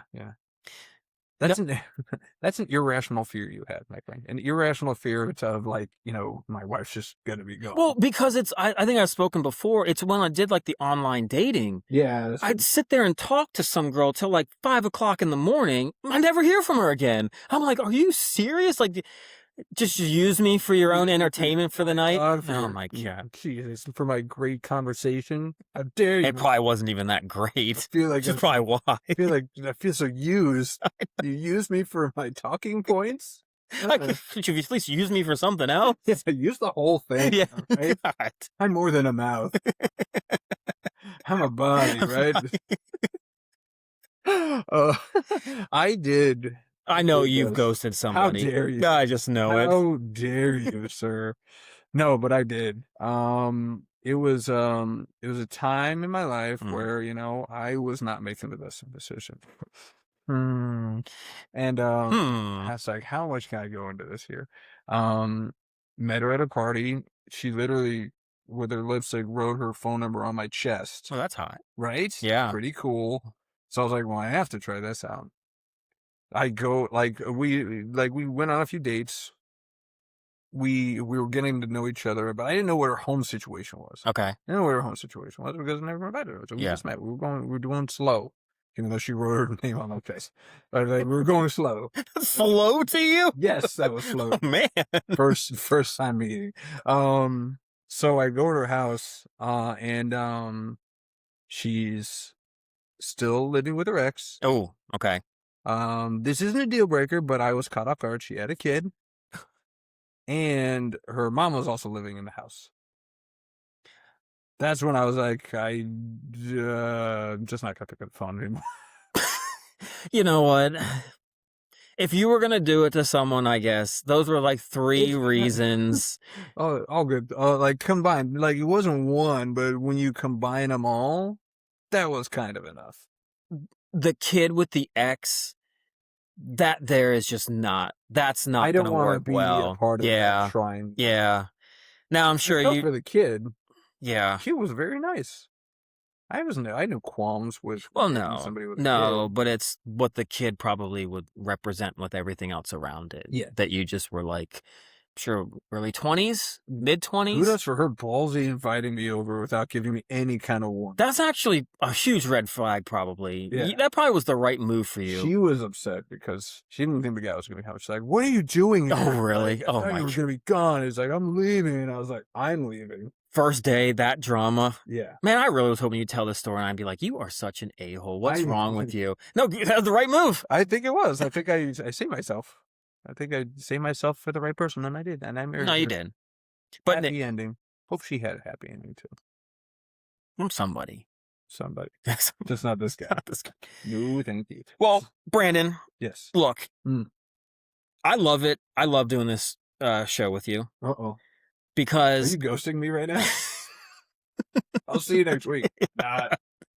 This is our last episode. No, I'm just kidding. Oh, no. Because time flies when we're talking. I know. Let's get on to it. You want to do the real quick MLB talk? Holy crap. We can do it in 15. 50. We're at an hour and 55 right now. We'll do it in 15 minutes. 15 minutes? 15 minutes. Okay. I don't. Right. We were on we timed this out, guys, so we were getting our MLB talk done right before the All-Star break, and I want to stay on that trajectory. Okay. So really quickly, guys, we're gonna do an MLB talk, NL Central. This is our step process. We go, who's impressed us the most? Who do we have winning division? If it's changed since we did our predictions at the beginning of the year, does anyone got that Nats run, that 1931 run? And a few other little bits and pieces in here. I won't even do my little side story at the end like I had planned. We'll save If we got time, you could go ahead. We'll see. You're trying to push me off the road, and now you're saying we got time. But let's start out with who's impressed you the most. It's a crowded division. It really is. I love it. Crowded division. Does anybody really stand out as kind of just impressed you? The Cardinals have to be the most impressive team in that division. Yeah, I really thought they were going to be bottom feeders. And they thought they were.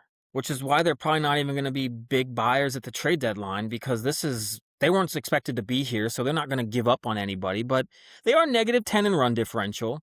But the fact that I think they're 1, 2, or 3 games above 500, I forget where 5 games. 5 games above 5. Yeah, no, they are by far. Look, their pitchers, they are doing it anti the modern day. Yep. They can't strike out a soul to save their life. Not that buddy. But their bullpen, O'Brien, they just find closers. They had Conan O'Brien. Yeah. Nice. I think it's his son, actually. All right. No, I think it is. Pomp, little hair. It's not as long, but I think he's growing it. But no, they got O'Brien. They've got JoJo Romero. JoJo. Bullpen is great. Jordan Walker is finally Jordan Walker. For now. And JJ Weatherholt is a great rookie. But no, I think it's the Cardinals. Yeah.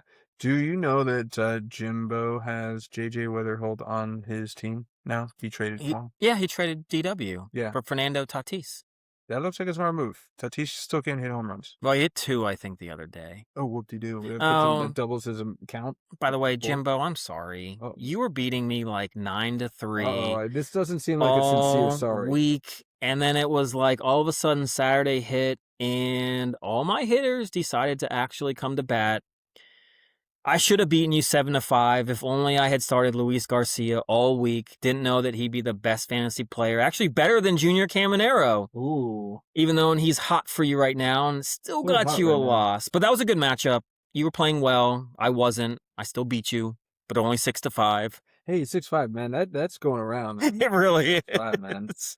Well, yeah, way to get the dig in there right now. But no, like the reason I got never. I don't know where to go there. We don't have time. But so you got the Cardinals as impressing you. Is what you're saying. All right. Who you got? I don't know. It's like I had the Cubs winning the whole thing, so I guess I can't be impressed that they're 11 games over. I'd say Milwaukee because they are literally, dude, they are 20 games over. I know. I mean, like, we knew that they were going to be competitive, but they're 20 games over 500 right now. Like, they have a better record than the Braves right now. And they've better been record than the Braves. They're only second in the entire National League to the Dodgers. They are cruising with the best pitcher in baseball. Oh my gosh, I wanted to pick him so And bad Billy got him so late in the draft. Just because everyone was saying he wasn't going to do one pop shot. well. Everybody just like, oh, like he had like half a year last year. I know he got figured out. No, absolutely not. Yeah, so I think I got to go Milwaukee. Churio's a rock star. He was hurt for most of the year though, so Yelich has been hurt. Yelich, oh, believe me, I know. Yeah, on my freaking fantasy team, but I mean, they've got people that you would be surprised if they were on a 20 above 500 team. You'd be surprised. Like Jake Bowers, he's leading the team in home runs and RBIs. Oh, William Contreras. I mean, he's a great catcher, but he's a catcher. He's batting 296. Yeah. But Bryce Terang is hitting 259. I remember I had him 2 years ago on my fantasy team, and he had about 2 home runs I know. all freaking year. He has got 12 already before the break. I'm gonna gotta test him for Pete. Seriously. But I mean, let's not beat around the bush. They're winning with their pitching. Yeah. Jacob Misiorowski, he's got a 1.45 ERA right now. A sub 2 ERA. It's crazy. He's throwing 105 mile an hour. 105 miles, fastest clocked pitch for starters. Yeah, ever. He's already got 146 Ks. We're not even at the halfway point. I know. He could go 300 Ks. That would be awesome to see. When was the last time we saw a 300K? Probably Randy Johnson. Incredible. Pedro Martinez, maybe. But even though, you might glance at their bats and just think, these are just a bunch of Jags or whatever. They're 4th in the entire MLB in batting average. Yeah. 5th in runs. They're 3rd on base percentage. And then again, their pitching is just phenomenal. 2nd in ERA, 1st in home runs allowed, 2nd in whip, 2nd in batting average, I guess. So I love it. A small market team, still making it, getting it done. Even this is after they traded Freddie Peralta. I know. Their top 2 who's looking like arms. a brilliant move right now. He's not doing good in New York. Just another thing to kind of chalk off on those Mets right there. So I'm giving it to the Brewers, even though they're in first and we thought they would be good. I didn't think they would be this dominant in that division. As far as winning division, I was trying to remember. I know I had picked the Cubs to win the division. Did you have the Brewers winning? I think I had the Brewers. So are you changing? I don't see why you would. No. So you sticking with the Brewers? I am. It's hard for me not to agree with you on this one, my friend. I want to, stick to my guns, but God, they've got such a deep lead. I mean, they've got a 10-game lead. Well, I guess it's only 5 games, from the Cubbies right now.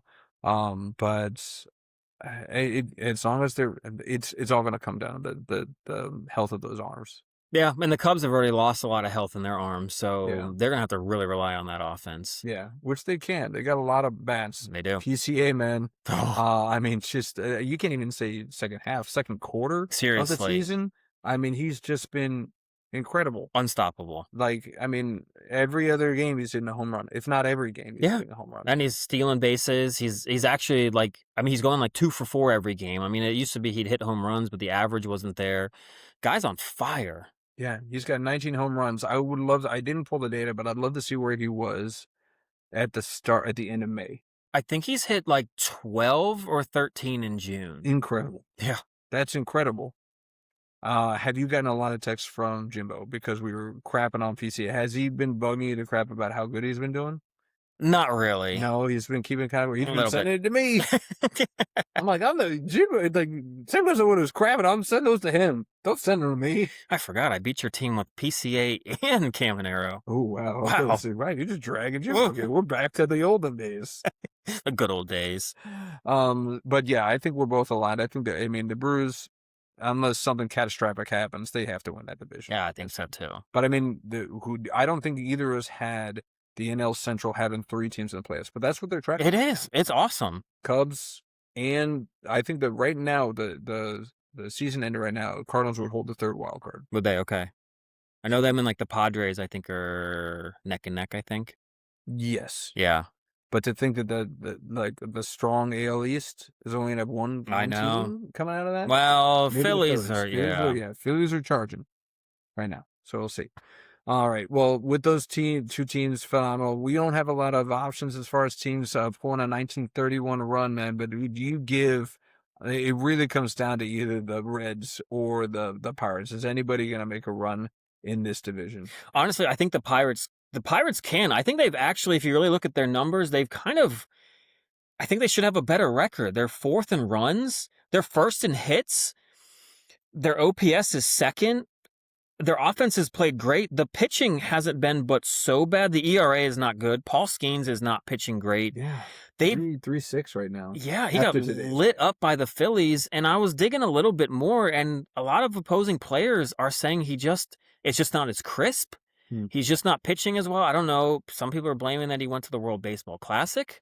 That seems like low-hanging fruit. I know, I do too. I honestly, I would worry if there's an injury that's been kind of concealed. That's what a lot of people are kind of thinking as well. But you know what? I mean, Ashcraft has been really good. They really need Jared Jones to come back and pitch. Bubba Chandler's been a bit of a disappointment. But if somehow, some way they can get the pitching, because the bullpen's not bad, I think there's a shot that they could go on a run. But they play in such a tough division. Every game is going to be so difficult. They're almost going to be a hindrance to their own division of how good it is. But I think they can legit have a shot. I mean, they got this guy Merlin Valdez now. See, I'm playing C. I know, he picked him up.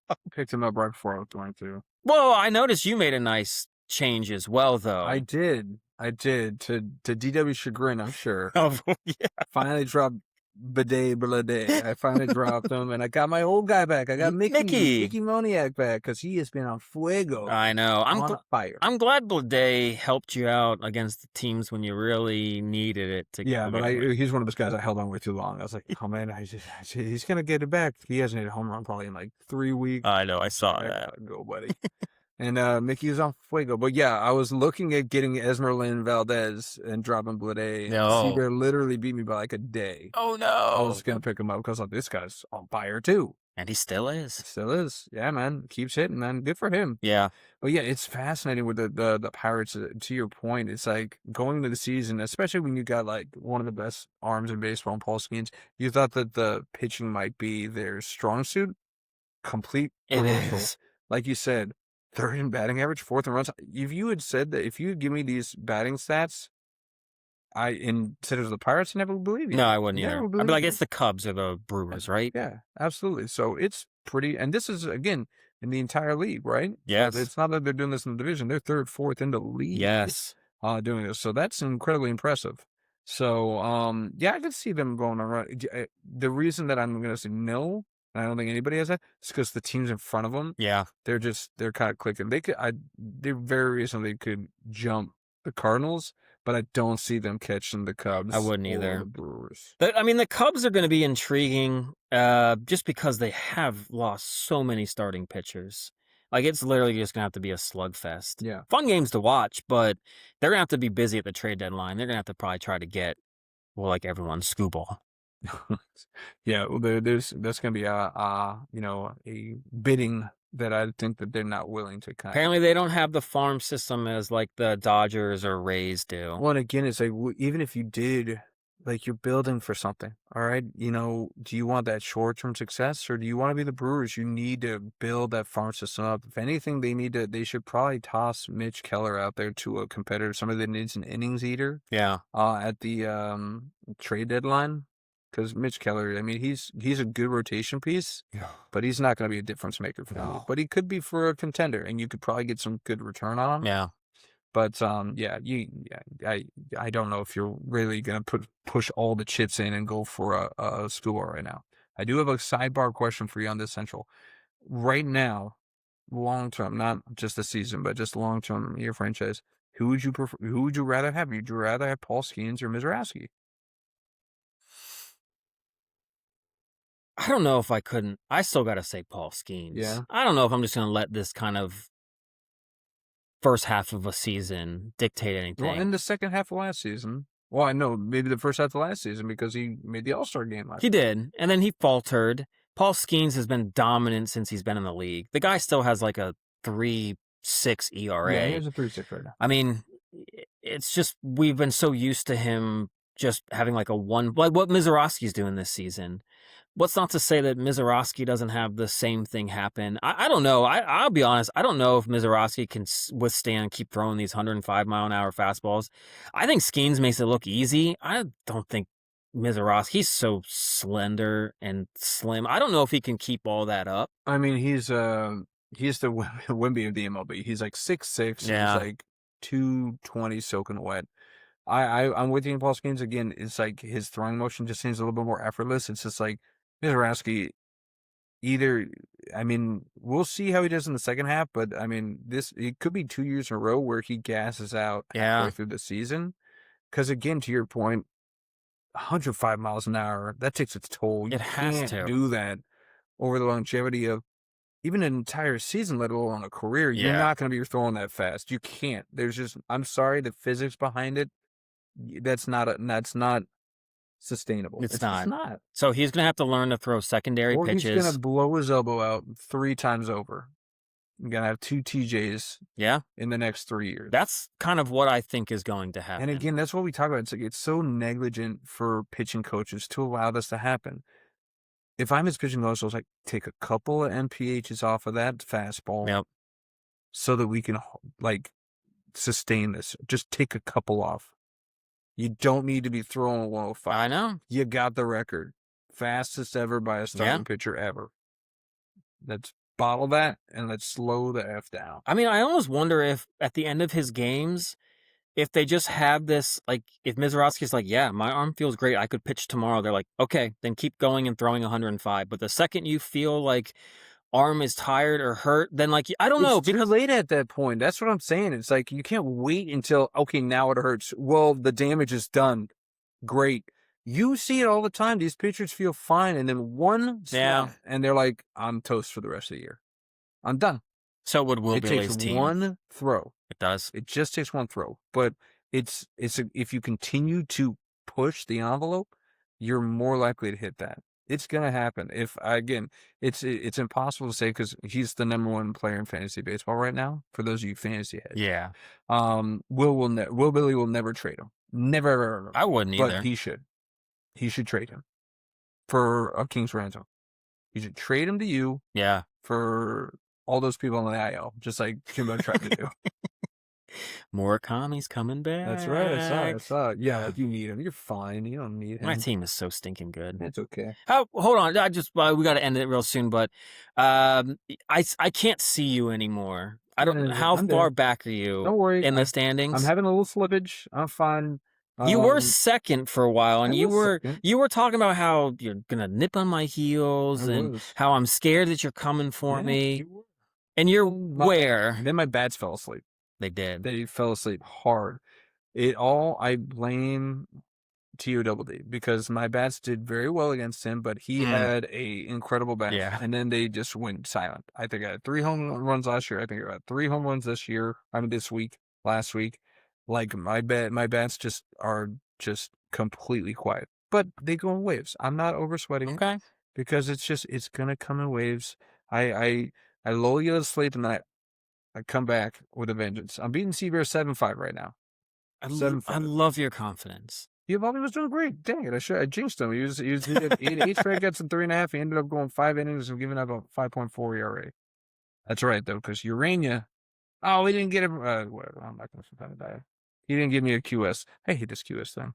I'm not a fan because it hasn't gone in my favor. Yeah, I know. But because no one really drafted for it except for me. So I've got like 20 more than anyone else. You did get Webb. I got Webb. I was like, this is going to be a QS savant. And he's done well the last 4 starts for you. He's doing better. He's finally kind of come back into the mold. Yeah, absolutely. Well, enough about my fantasy team. One more thing before we gotta go. Okay. Let's do a real quick trades talk. You put in here, we wanted to talk about trade rumors out there. Any trade rumors that you wanted to kind of buzz on other than Skubal, or you just want to talk about Skubal? No. I do think so. The Brewers and the Cubs, I think, are going to be heavy on to Skubal. But I thought that the Brewers, if they're going to go all in and really try to win it, kind of like we talked about before when they went and tried to get CC Sabathia, even if they can't get Skubal, I actually think this would be the better trade to make. Oh, okay. Because Uribe and McGill, Yeah. they'd scare me in the postseason.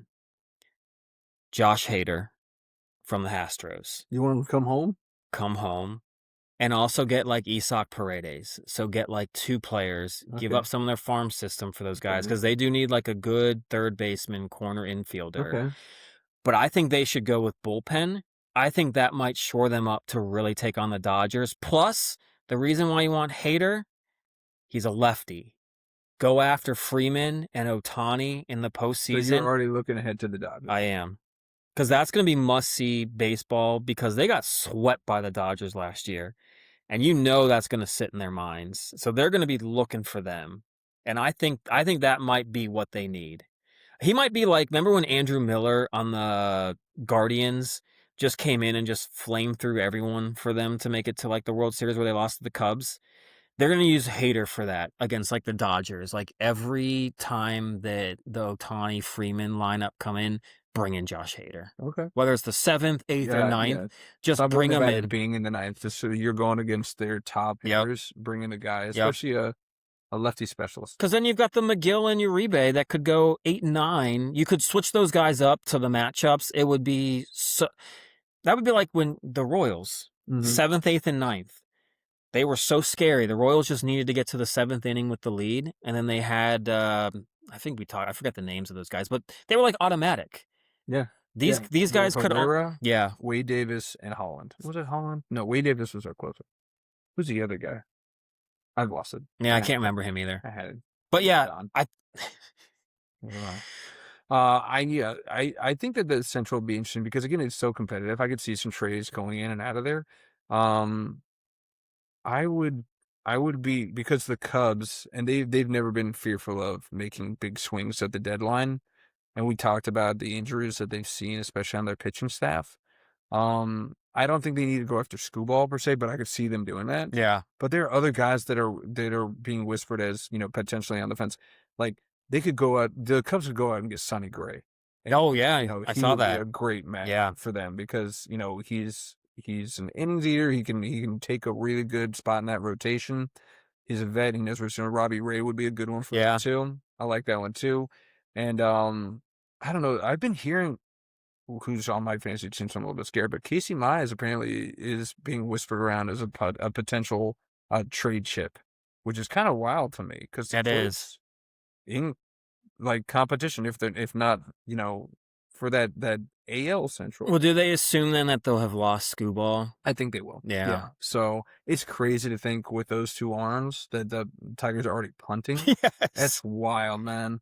But I mean, that's baseball for you, man. You got to get something. I mean, Skubal, you got to trade him now, or else you're going to lose him to free agency. Yeah, I've always been a proponent of you got to get something for a guy. Yeah. You can't hold on to him and just get absolutely nothing. But that's what I feel like some teams want to do. It's like guys in our fantasy league trying to make a trade. If they can't get what they think he's worth, they're not going to do it. And it's like, look, your back's against the wall. Yeah. Like these guys aren't stupid. They know that you're just going to lose them at the end of the year. So why am I going to offer you my best package? I'm going to give you crap, but it's going to be better than nothing. You should just take it. It's the Brandon Ayuk deal. Oh boy, we don't have time to talk about that joker. We'll do that. God bless. We'll have less soccer matches to go over. It's true. So we can talk about. There's been a lot of going on in the NFL. Yeah, we're inching closer because August 1's the deadline for Ayuk. No way that anybody's going to trade the Niners for anything, 7th round or not even. No, because they don't want that contract. No. They're like, if he's damaged goods, you're not going to get anything for him. But is Ayuk going to do well on the Commanders? Yeah, it's already a foregone conclusion he's coming to us, which I'm very nervous about. I don't want him, and we'll talk. We'll I'm not gonna. We'll get into it. Okay, we'll get into it. All right.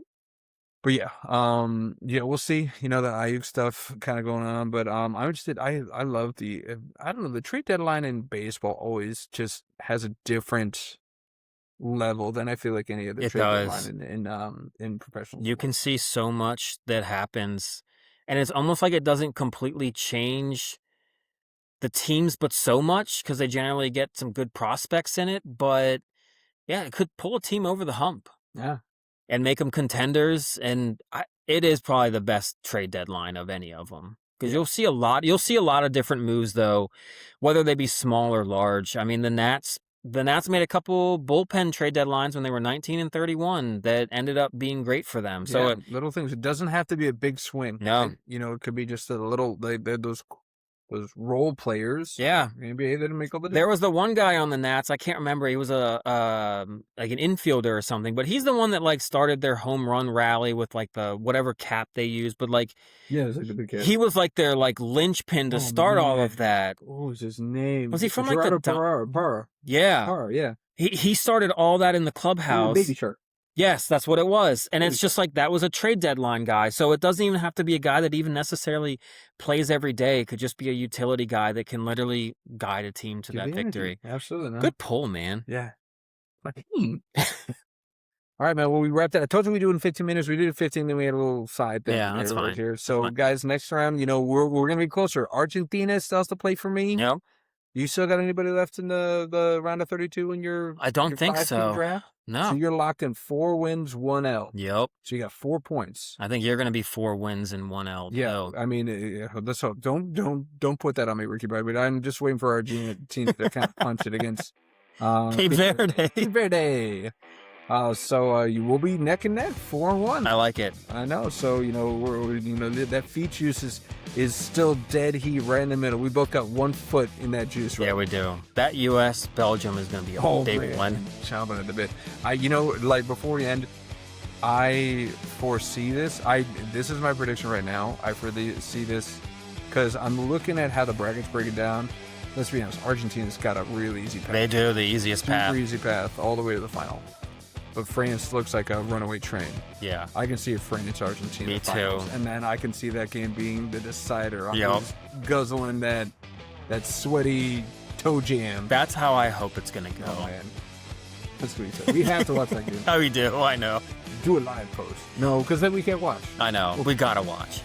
But that's another episode of Undrafted and Overconfident. The two friends who've been talking about sports for over 20 years and still can't agree on anything. Follow us on Instagram at Undrafted and Overconfident. You can even email us at undraftedandoverconfident@gmail.com. We'll be back next week. Different takes, same nonsense. Thanks, y'all. Peace.